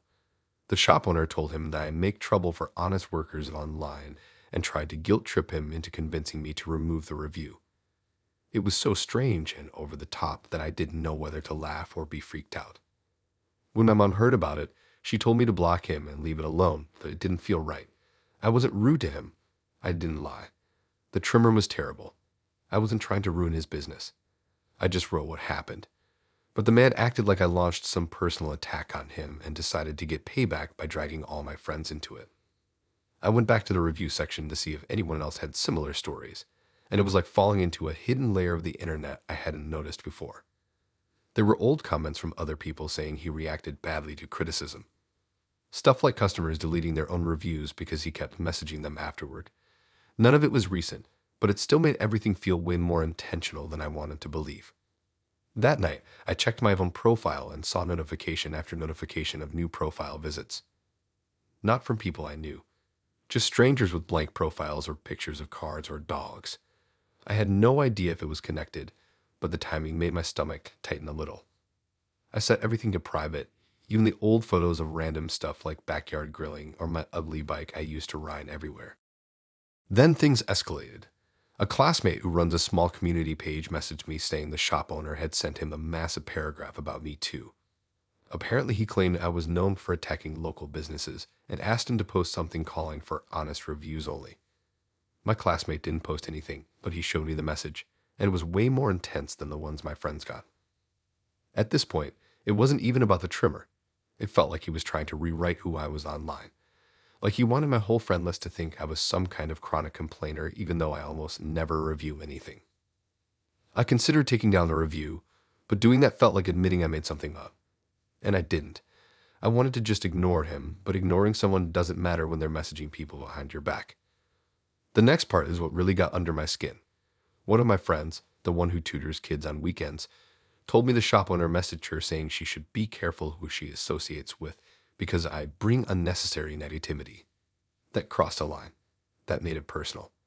It wasn't even about me anymore. It was about him trying to turn people against me. I finally messaged him directly, but not with some long rant. Just a simple message saying I meant no harm and that he needed to stop contacting people on my friend list. No threats. No insults. Just a straight message. He didn't reply, but he removed his comment under my review about 10 minutes later. That almost made it worse because it felt like he was silently regrouping. For the next few days, nothing happened. No new messages. No weird profile visits. I thought maybe he finally realized he crossed a line. I relaxed a little and went back to my normal routine, finishing homework and scrolling through random posts at night. Then someone from my old summer job messaged me saying the shop owner had reached out to them too. Not with insults this time, but with the strange, wordy explanation about misunderstandings and how I misrepresented his business unintentionally. It sounded like he was trying to clean up his mess by rewriting the whole situation in his favor. My old coworker wasn't fooled. He just forwarded it to me and asked what the guy's problem was. I never got another message from him directly. He didn't block me. He didn't apologize. He just faded out like nothing happened. But his attempts to rewrite the story lingered in all the inboxes of people I knew. Even months later, whenever someone brings up reviews or small shops, one of my friends jokes about avoiding repair guys with too much free time, and everyone knows exactly what they mean. The review is still up. I never deleted it. It's buried under newer posts and photos of people showing off their fixed bikes or lawn tools. Mine sits there quietly, just one line among hundreds. But behind that single line is this weird chain reaction I never expected. A whole mess that started with 10 seconds of typing about a broken trimmer.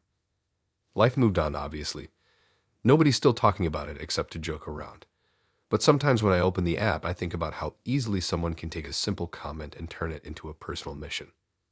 And how fast it spreads when they start pulling at threads you didn't even realize were connected to you.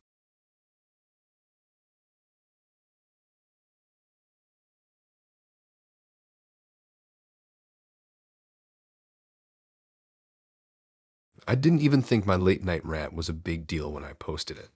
I'd come home from a long shift, toss my shoes by the door, and realized the rent notice taped to our stair rail said it was going up again.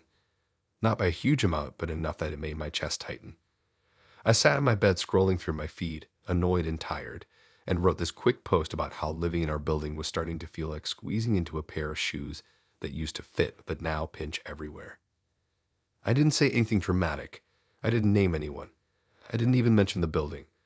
I just said I was tired of prices going up while nothing got better. The hallway lights flickered half the time, the laundry room smelled weird, and the parking lot lines were so faded you couldn't tell where spots even started. It wasn't some big expose. It was just me venting. People liked it. A couple shared it.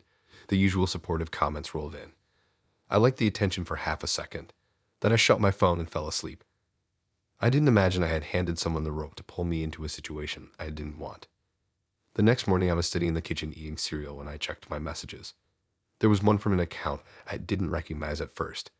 The name was familiar, but not enough to place instantly. When I clicked the profile, that's when I felt this weird sinking feeling. It was my landlord. Not the rental company, not the office page. His personal profile. He didn't yell or anything. The message was short and oddly polite. He said he'd read my post and wanted to clear up any misunderstandings. He said he hoped I'd be more careful when talking about the building because public negativity made it harder for him to maintain trust in the community. That line stuck with me more than anything else. The whole message had this tone like he was trying to sound friendly, but underneath was this pressure, like I should feel guilty for complaining about something I was actually dealing with. I didn't reply. I just sat there staring at my phone while my cereal got soggy. I kept thinking, how did he even find it? I didn't tag anything. I didn't mention the building. I didn't mention the street or the neighborhood. The post didn't even have a geotag. It bugged me enough that I checked who had shared the post. One of my neighbors had commented on it, joking about the lights flickering like a haunted house. That was probably all it took. One comment from someone he knew, and suddenly he was scrolling through my feed. The idea that he dug around my profile like that made me feel weirdly exposed. Later that day, another message came through, a longer one. This time he said that tenants who present the property inaccurately could be reevaluated for renewal eligibility. I stared at that line for a full minute. Renewal eligibility. I hadn't even been thinking about moving, but suddenly he was hinting he could just not renew my lease if he didn't like what I posted. I showed it to my friend, and he told me to ignore it, but that didn't help the knot growing in my chest. This wasn't some random stranger online. This was the person who controlled whether I could stay in my apartment. The next few days felt strange. Every time I walked through the lobby or took the stairs, I kept wondering if there were cameras or something. Not because I thought he was spying on me literally, but because it felt like he had already reached into my life once without me noticing. I started keeping my headphones in, not because I was listening to anything, but because it made me feel less like someone could talk to me out of nowhere. I didn't post anything else on social media for a while. Every draft I wrote ended up deleted. Even harmless stuff. I kept hearing that word he used, careful. Then, about a week later, a letter showed up taped to my door. Not the regular printed notices we all get. This one was handwritten. He said maintenance was doing extra checks on certain units soon, and that mine was on the list. He framed it like it was routine, but the timing made it feel like a warning. I knew the difference between coincidence and something pointed. When the maintenance guy came by, he didn't say anything odd. He just checked the smoke detector, the faucets, the heater vents. But the whole time I felt like my landlord had sent him on a mission to confirm something about me. I didn't know what, but I felt watched in a way I never felt in my own space before. That night, I scrolled back to my original post. It was still there. Still getting the occasional like. I read it again and again, trying to see it the way he must have seen it. But it still looked harmless. Just a teenager annoyed with rising rent. Not some attack on him or the building. The situation started creeping into everything. When I parked my car, I wondered if he noticed what time I got home. When I carried groceries upstairs, I wondered if he had cameras in the hall. I knew it was irrational, but once someone crosses a boundary like that, your brain starts filling in every blank space with possibility. One afternoon, I bumped into him in the parking lot. He greeted me like everything was normal, all smiles, like he hadn't sent those messages or implied I could lose my spot. I forced a quick smile back, but the whole moment felt fake, like he was waiting for me to say something wrong. After that, I stopped going through the main entrance. I started using the side door near the dumpsters because fewer people walked by there.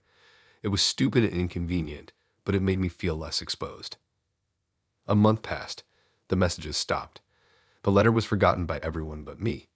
Life mostly went back to normal on the outside, but the uneasiness stuck. Whenever I opened the app, I felt like someone might be scrolling through my posts looking for something to twist into a reason to threaten me again. One night, I finally deleted the original post. Not because I felt wrong, but because every time I saw it in my feed, I remembered how quickly someone with a little power could use social media to reach into my real life. I hated that the whole thing changed how I posted online, but I didn't want to deal with another message or some half-threatening comment disguised as concern. After deleting it, nothing dramatic happened. No new messages. No weird notes.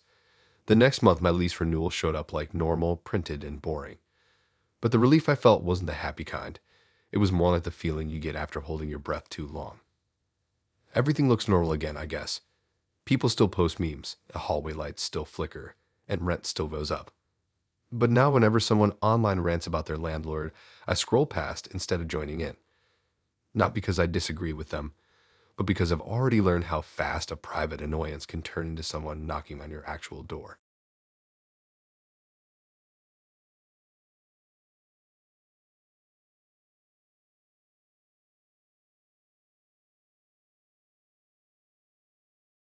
I didn't expect anything big to happen the night I posted that short opinion about a local political issue.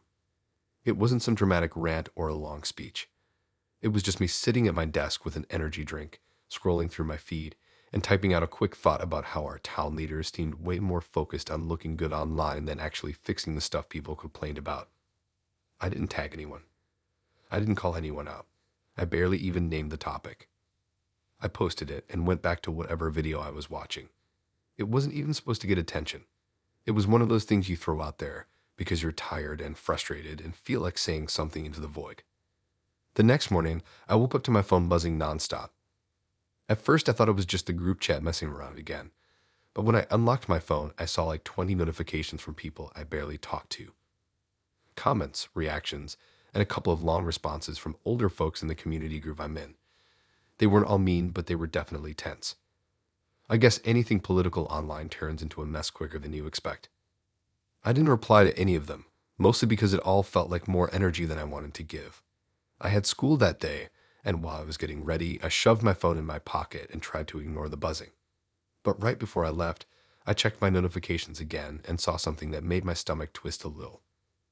A distant relative, someone I barely knew except from old family gatherings, had screenshotted my post and shared it on his own page. No tags, no mention of me by name, but he wrote this huge paragraph over it about how young people were losing their connection to our hometown and forgetting their roots. I almost dropped my phone. He made it sound like I'd betrayed the entire place. It wasn't even a dramatic post. I kept rereading mine next to his and wondering how the two even connected. But his version got traction fast. People from the old neighborhood, adults I've only ever seen at barbecues or events my parents dragged me to, were commenting under his post about kids these days and lack of respect. And all of them thought they were talking about me, even though he hadn't mentioned my name. It was surreal seeing older adults who barely remembered my face acting like I'd personally attacked the whole town. It felt like trying to swat away smoke, impossible to get a handle on. Everyone had their own version of what I meant, and none of it matched what I had actually said. I hoped it would die down on its own. Usually stuff online burns fast and then fizzles out. But that afternoon after I got home, things took an even stranger turn. A community leader, someone who runs events in the town and has a pretty big presence online, sent me a long message. He didn't yell or anything, but the whole message had this tone like he was lecturing me. He said he heard I was speaking out publicly and that I should be careful not to undermine the unity of the town. He said my post made people question where I stood and whether I cared about the place I grew up in. For a solid minute, I just sat there staring at the words, confused and irritated. I had no clue how a 10-second opinion turned into a test of loyalty. I didn't even reply because I knew anything I said would get twisted. If I tried defending myself, it just looked like I was doubling down. If I apologized, it looked like I admitted to saying something wrong. I chose silence, even though it felt like giving up half the battle. That night, my parents asked me about it. They weren't mad, just concerned. Someone, a mutual friend of that community leader, had sent my post to them saying I should watch what I put online. They didn't take it too seriously, but even they said I might want to delete it just to avoid tension. I didn't like that idea. It felt like letting someone rewrite the entire story of what happened. But I also didn't want to start some family argument over a post that wasn't even important. I left the post up and tried ignoring everything, but the ripple kept spreading. Over the next few days, more people who I hadn't talked to in years started adding their opinions. They'd comment on the shared screenshot my relative posted, acting like they knew everything about me. One person said I was turning my back on the community. Another said I was falling for outsider narratives. I had no idea what that even meant. It was like people were building this whole character version of me based on one post that wasn't even that serious. I felt like I was watching a rumor evolve in real time, and I couldn't stop it. Worse, I couldn't correct it without feeding it. Anything I posted after that would get twisted into more proof of whatever they decided about me. The weirdest part came a few days later. I got another message from that same community leader, except this time he worded things way more intensely.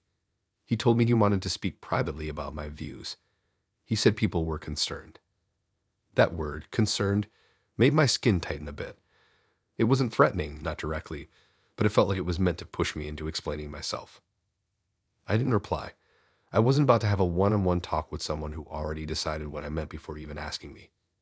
But ignoring him didn't stop the problem. Instead, a couple of adults I used to know when I was younger, people from sports teams, old neighbors, random family friends, started popping up in my notifications. They weren't rude. They just commented vague stuff under my older posts, like, "Hope you remember where you come from," or "Don't forget the people who supported you." It made me feel like I was being watched by this group of people who all shared the same vague suspicion of me. Like my whole identity suddenly got filtered through one moment they didn't even understand. I started locking down my account. Privacy settings, removing old posts, limiting who could see what. Stuff I never bothered with before. Not because I was hiding anything, but because I didn't want people turning my entire feed into some weird character study. Eventually, the whole thing faded the way most online drama does. People got bored, moved on to the next argument, and stopped talking about it. But the tension never fully disappeared for me. Months later, when I went to a local event with my family, a couple of older folks gave me these long glances like they were trying to figure out if I was still the same person they'd imagined online. It wasn't scary or dramatic, just uncomfortable, like having people silently judge you based on a story they wrote in their head. I still post online, but not about anything even slightly connected to the town or anything political. Not because I'm scared, but because I don't trust how fast people twist things when they want a villain. Funny thing is, the post itself wasn't even important. I barely remember the exact wording, but somehow it became this weird test of loyalty I never signed up for.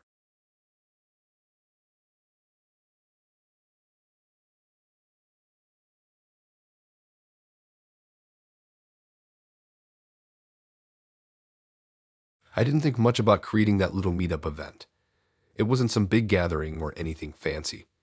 It was just a simple plan for a couple people from a local hobby group to hang out at a park on a Saturday, maybe grab food, maybe trade a few items. I'd done similar things before, and nothing strange ever came out of it. I figured this one would be the same. I made the event page, selected a photo of the park, added a time, and hit publish. At first, everything was normal. A few people clicked interested, a few clicked going, and a couple messaged me asking what to bring. It was small and casual, which was perfect because I didn't want anything complicated. The whole thing was supposed to help me get out of the house more anyway. I'd been staying inside too much, staring at screens, and I thought meeting real people in real places might break the routine. The weird part didn't start until later that evening when I got a message request from someone who said they saw the event and wanted details. I didn't know the name, but that wasn't unusual. When you make something public, strangers see it. I opened the message expecting the usual questions, but instead this guy sent a long introduction about how he knew someone close to me. I didn't recognize the person he mentioned. He said their name, said they were excited I was hosting the meetup, and even said they told him to look out for me. It was strange because I don't have many younger relatives or people who would talk about me to someone else like that. I asked him who he meant exactly, trying to figure out if maybe it was someone from school. He didn't answer that directly. He just kept circling around, saying things like he was connected to my circle.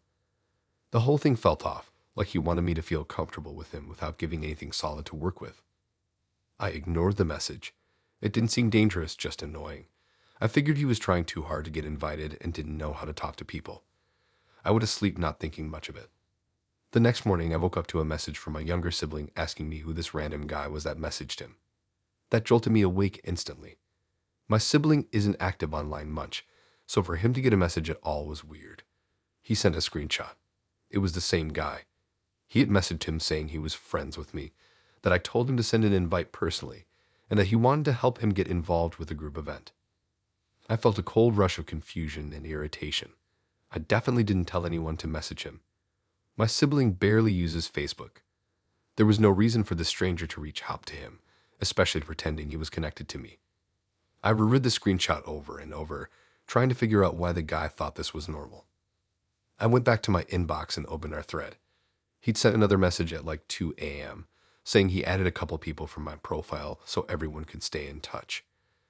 That made me feel uncomfortable in a way I couldn't really describe. I checked his profile again. It was almost empty. A couple vague posts, a couple photos of buildings, nothing personal. No sign of who he really was or what he was involved in. The only thing on the page that stood out was a long list of groups he had recently joined. Dozens of them. Everything from local markets to community classes to school forums. It made me wonder if he did this to a lot of people. I asked my sibling to block him right away. He didn't argue. Then I went to the event page and checked the attendee list. Sure enough, the guy had clicked going. Not only that, but he'd also left a comment under the event asking if he could bring the younger one because he had already taught to him. That comment made my hands tense up. Not because it sounded threatening, but because it was weirdly bold. I deleted the comment instantly and set the event from public to private. I removed him from the attendee list, but the whole time my mind was spinning. How did he even find my sibling? My profile doesn't show my family publicly. I double-checked that to make sure I wasn't losing it. My sibling and I aren't even friends online because he never uses the app. So the guy had to scroll through something else. Maybe an old tag, maybe a comment from years ago. The idea that he dug around like that made me uneasy. I messaged him directly this time and told him not to contact anyone connected to me. I didn't try to be polite. I didn't want him thinking I was open to more conversation. He saw the message but didn't respond. Instead, he changed his profile picture, then changed his cover photo, then disappeared offline. I kept checking throughout the day, waiting for some reply or some new comment, but nothing came through. I thought maybe that was the end of it, but 2 days later, another person from the event messaged me asking who the guy was. Apparently, he tried adding them too, along with a short message mentioning me by name. Something about how we shared goals, and how he thought we were on the same page. I felt this weird mix of embarrassment and frustration. The event was supposed to be chill. Now it was turning into something stressful. I ended up canceling the whole thing. I posted an update saying something came up and I'd reschedule. That was partly true. Something did come up, just not the kind of thing you tell people in a group post. I didn't want to explain the situation because it sounded too strange to put into words. A few days after the cancellation, I got a friend request from another blank-looking profile. No picture, no posts. Nothing. I didn't accept it, obviously, but when I clicked on the profile, I saw the mutual groups. It was all the same groups that guy had joined. Every single one. It felt too specific to be random. I blocked the profile immediately. After that, I took a long look at my privacy settings. I locked out almost everything. I removed older posts, fixed my tag settings, and cut off access to my friends list entirely. I even cleaned out old event pages I'd made over the years, just in case they were still visible somewhere. It took over an hour, but the whole time I kept thinking about how one small event had opened this door for some random stranger to start building a fake connection to me. Weeks passed, and nothing else happened. The guy never messaged me again. My sibling never heard from him. The blank profiles stopped. The weird feeling didn't fade right away, but eventually the quiet held. Life went back to a slow, steady routine. I never made another public event after that. Not because I was scared, but because I didn't feel like dealing with someone dragging people I knew into something they didn't volunteer for. If I needed to plan something, I just messaged people directly or used group chats. It was easier, and it didn't leave a giant open gate for strangers who thought clicking interested meant they could dig into your whole life. It still sits in the back of my mind sometimes, the way that guy talked like he knew me, like he was weaving relationships out of thin air, and how fast he started slipping into the lives of people he had no business contacting.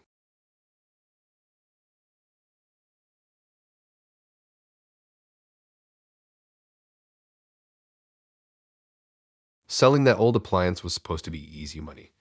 I'd had it sitting in the corner of the garage for months, just collecting dust, and my mom kept reminding me to get rid of it. So I finally took a couple photos, posted it on Marketplace, and wrote a simple description. Nothing fancy. Just works fine. Used. Pick up only, and the price, $25.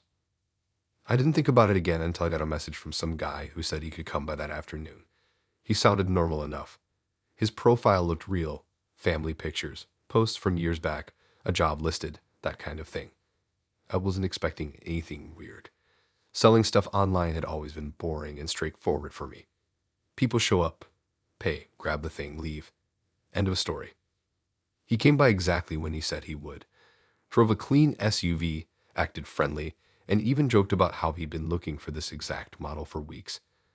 I showed him the appliance, plugged it in to prove it turned on, and he handed me the money without even hesitating. He thanked me, loaded it into his trunk, and drove off.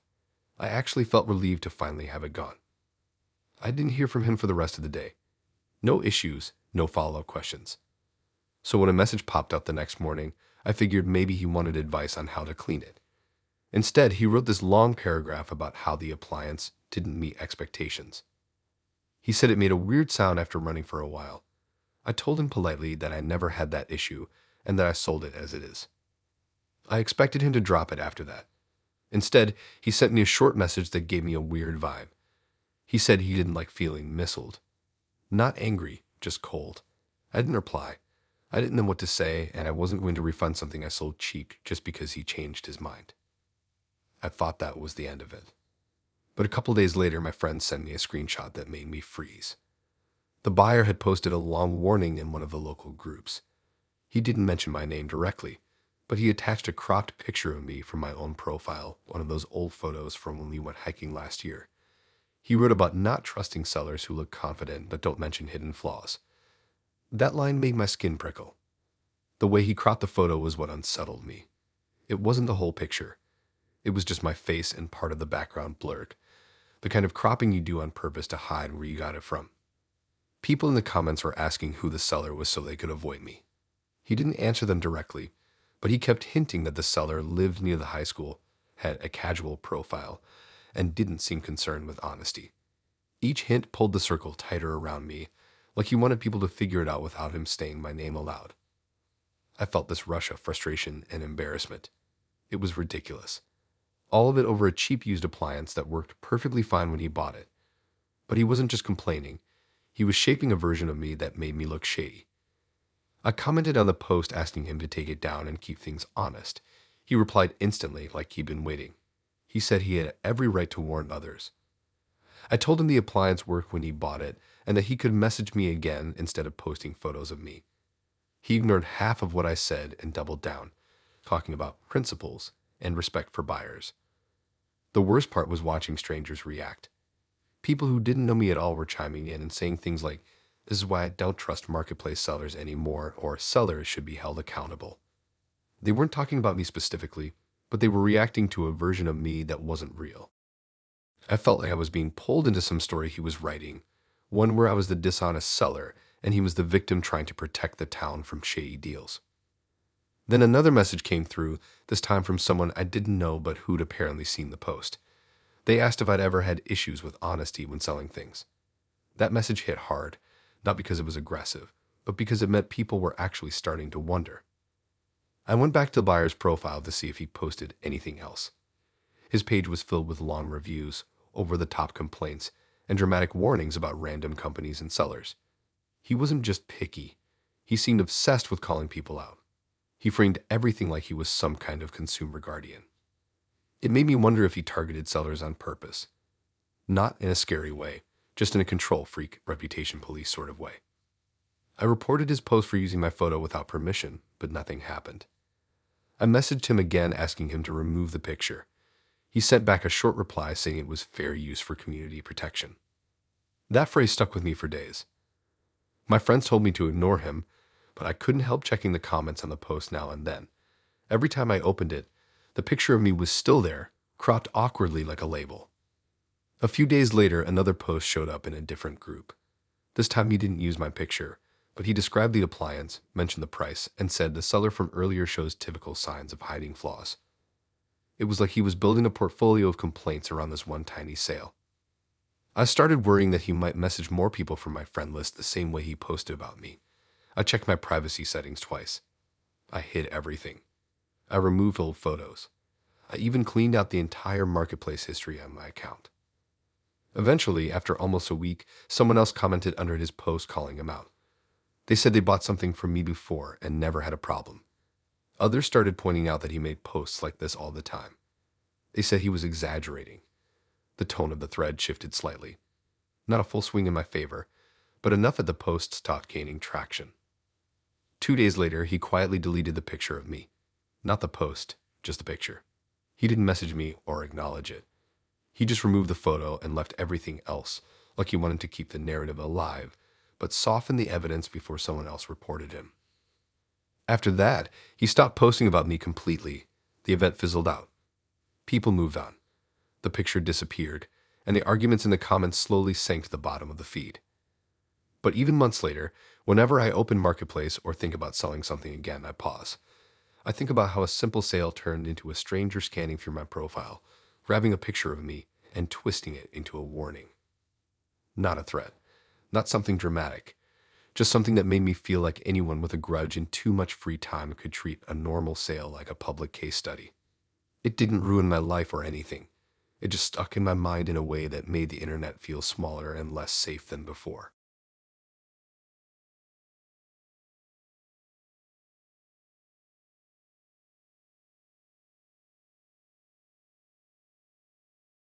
I didn't think joining that diet group would end up causing drama outside the app.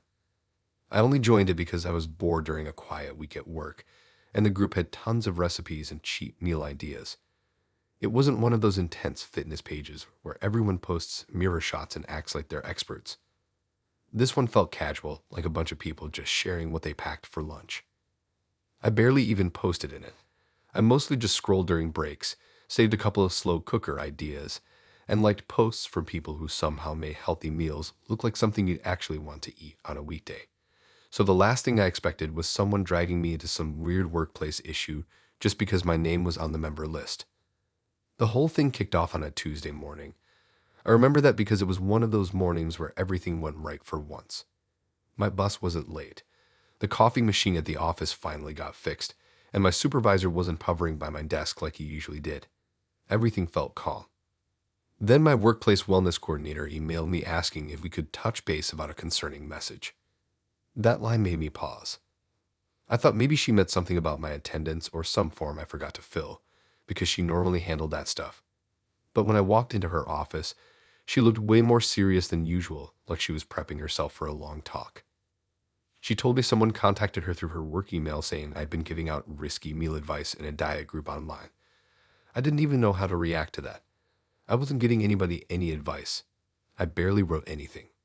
She said the message was anonymous but detailed enough that it clearly came from someone who reposts in the group.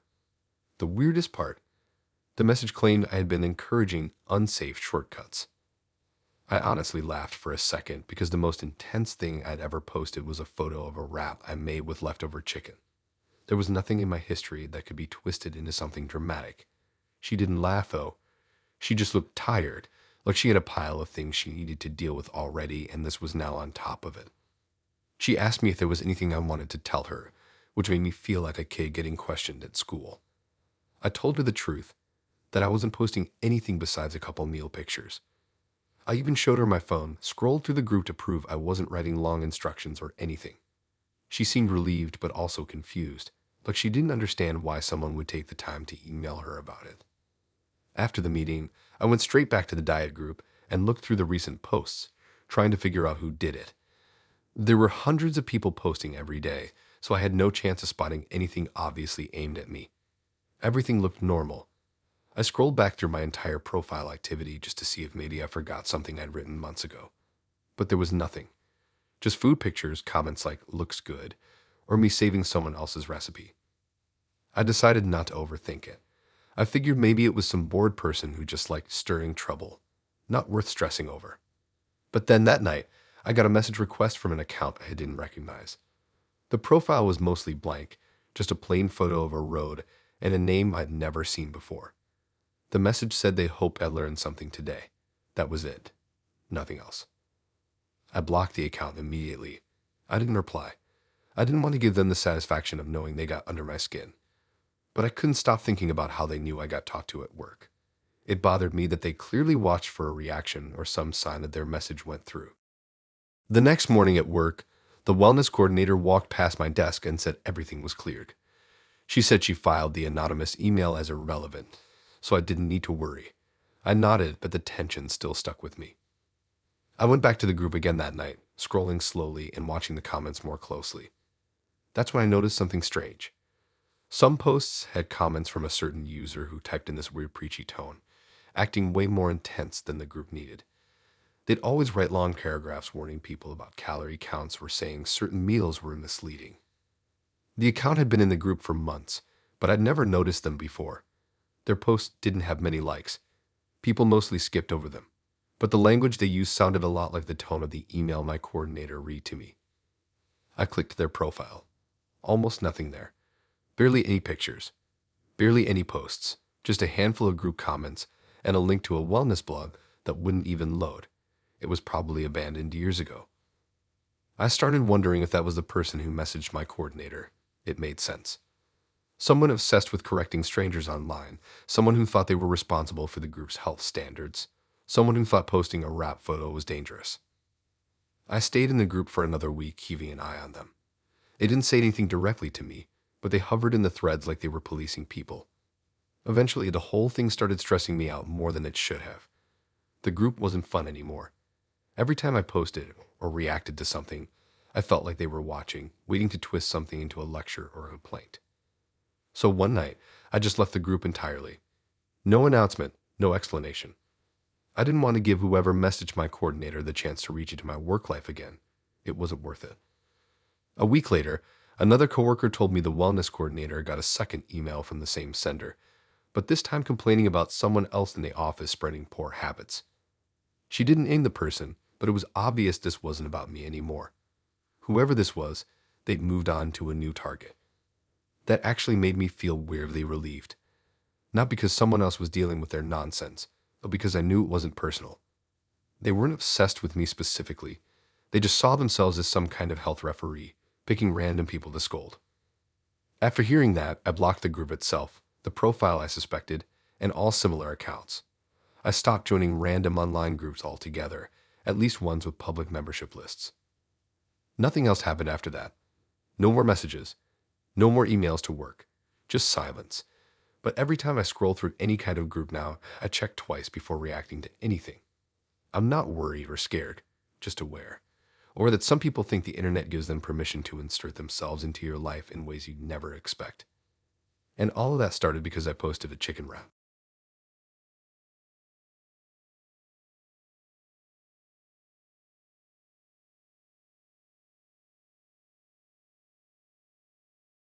It started like any other boring Tuesday.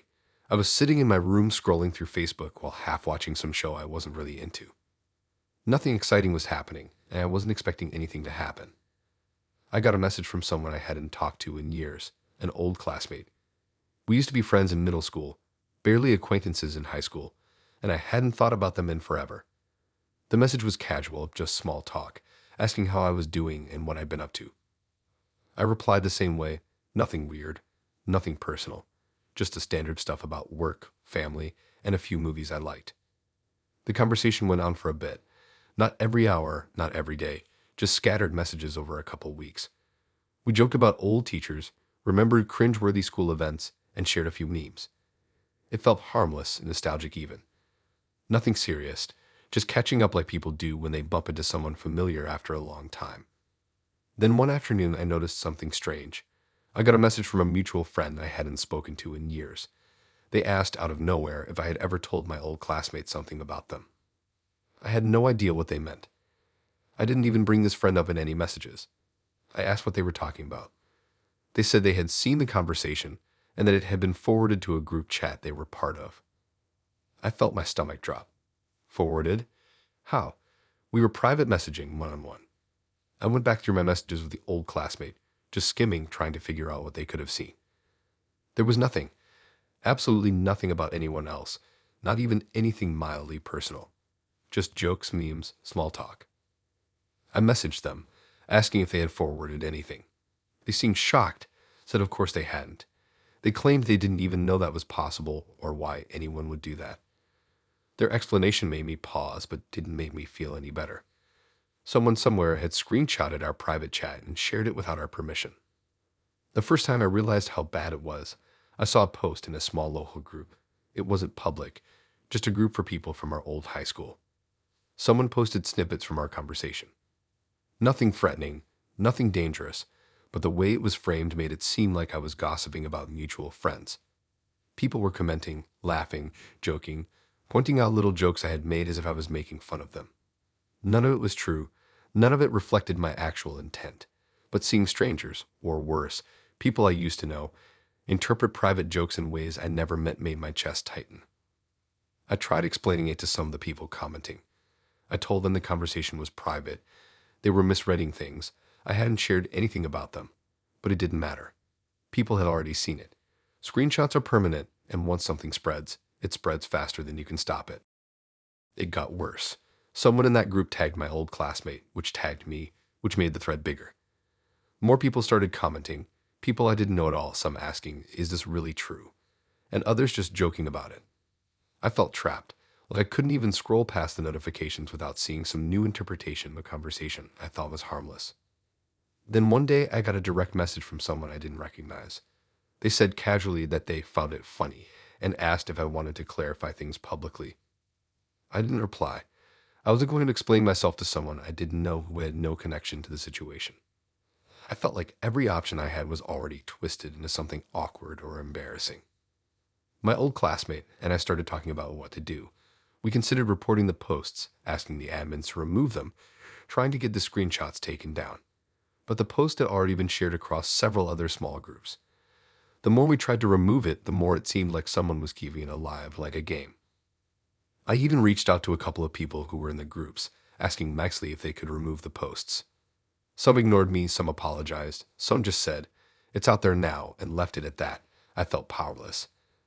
I couldn't control what happened to my own words once they left the private chat.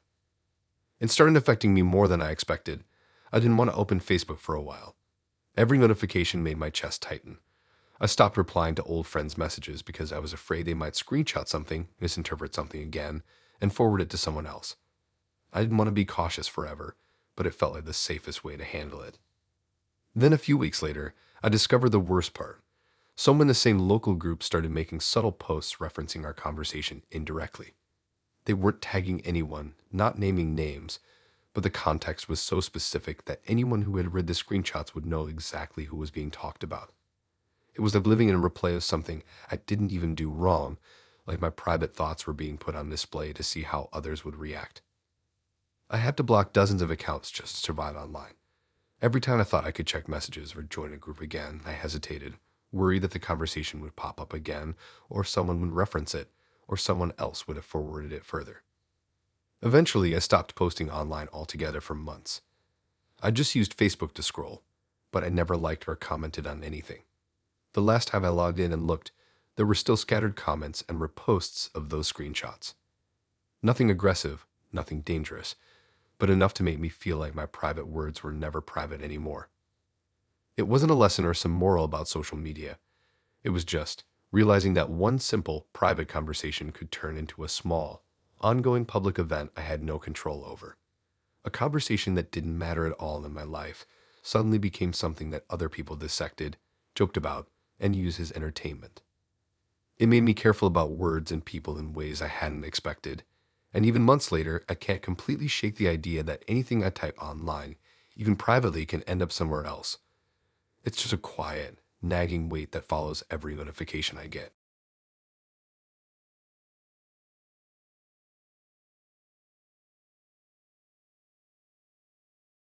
It all started with a post I barely expected anyone to see. I had an old friend reach out to me on Facebook after years of no contact. We drifted apart after high school and college, the kind of friendship that just slowly fades until it's easier to ignore than engage.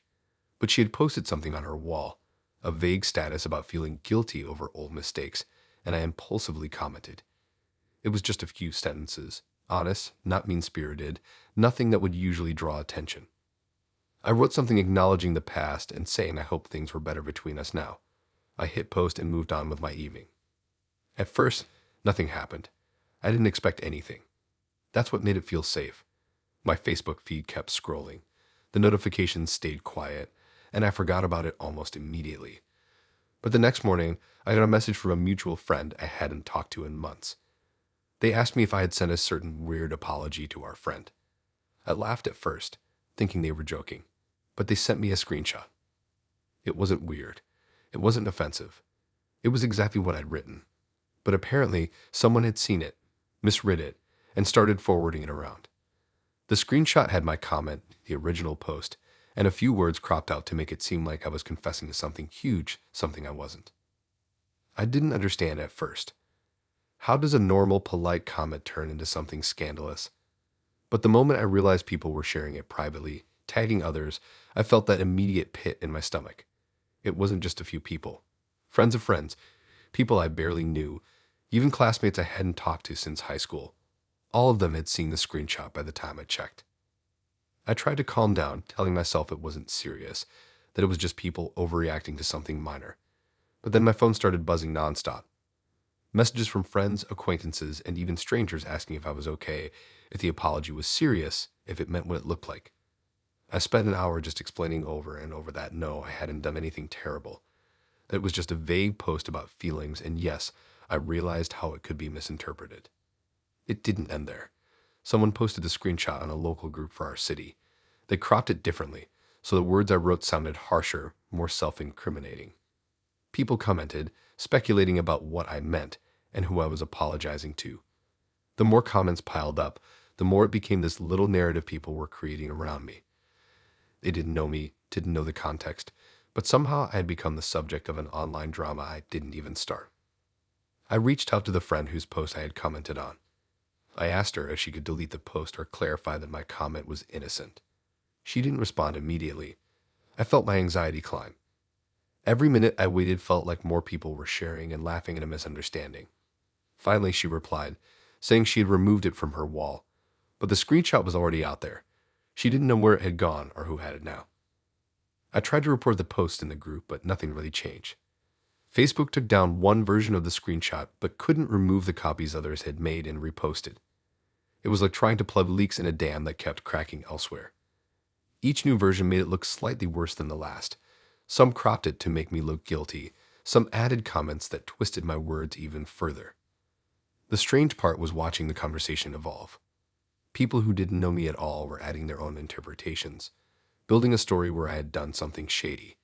And because my name was attached to the screenshot, my online identity was suddenly merged with this narrative. I felt like I couldn't control it, couldn't explain myself fast enough, and couldn't stop it from spreading. I started receiving messages from people I had barely known. Some were just curious, some were accusing, and some were outright mocking. Even when I ignored them, the notifications kept coming. I tried blocking, reporting, muting, and hiding. Nothing really made the anxiety go away. It followed me every time I opened Facebook. I tried to move on, convinced it would die down eventually. But the more I avoided it, the more people speculated. Someone in a comment thread mentioned that they had heard about the apology from another friend, which meant the story had already jumped offline into text messages, private chats, and possibly phone calls. It wasn't just online anymore. Weeks passed, and I realized the only way to survive it was to delete the comment entirely. I removed it from the post, hoping to cut the line of origin. Of course, the screenshots already existed, but at least there would be no new copies being created from my profile. The moment I deleted it, I felt a small relief, like closing a door. But it didn't feel like total relief. The copies were still out there, and people who had seen them already had their interpretations. After deleting it, I stayed offline for a few days. I avoided Facebook completely, scrolling through other sites, but never logging in. It was the only way to feel safe from notifications, from misreadings, from people forwarding things I could no longer control. I felt like every interaction on social media came with a risk, no matter how small. One innocent comment could be reframed into a story I didn't even recognize. Eventually, I started logging back in cautiously. I avoided commenting on anything, even friends' posts. I avoided joining discussions or reacting to memes. Every word I typed felt like a potential screenshot waiting to be taken, a potential narrative I couldn't control. The fear never fully went away. What stuck with me the most wasn't embarrassment or anger. It was the realization that a single comment, a small act meant to be harmless, could be lifted out of context, misrepresented, and distributed so widely that I had no way of controlling the story. It made me rethink how casual I could be online, how much I could trust even friends with privacy, and how quickly something small could feel huge. I still scroll through Facebook, but it's different now. Every post, every comment, every reaction is measured. Every thought of posting a reply or sharing a memory comes with that quiet hesitation. The deleted apology sits in my memory as a reminder that privacy is fragile, and control is almost always an illusion online. I didn't stop using Facebook completely when I stopped posting without thinking. I stopped assuming that private interactions stayed private. I stopped believing that my intentions would ever be enough to prevent others from misreading me. It's a strange kind of paranoia, not crippling, but persistent. And even now, years later, I occasionally think about that small comment and the way it spiraled, wondering if there's a copy of it floating around somewhere, waiting to be taken out of context again. It wasn't the end of the world. It didn't ruin my life. But it changed the way I live online, and it reminded me that even the smallest, most harmless interactions can suddenly feel public, out of control, and dangerously believable to someone who wants to misinterpret them.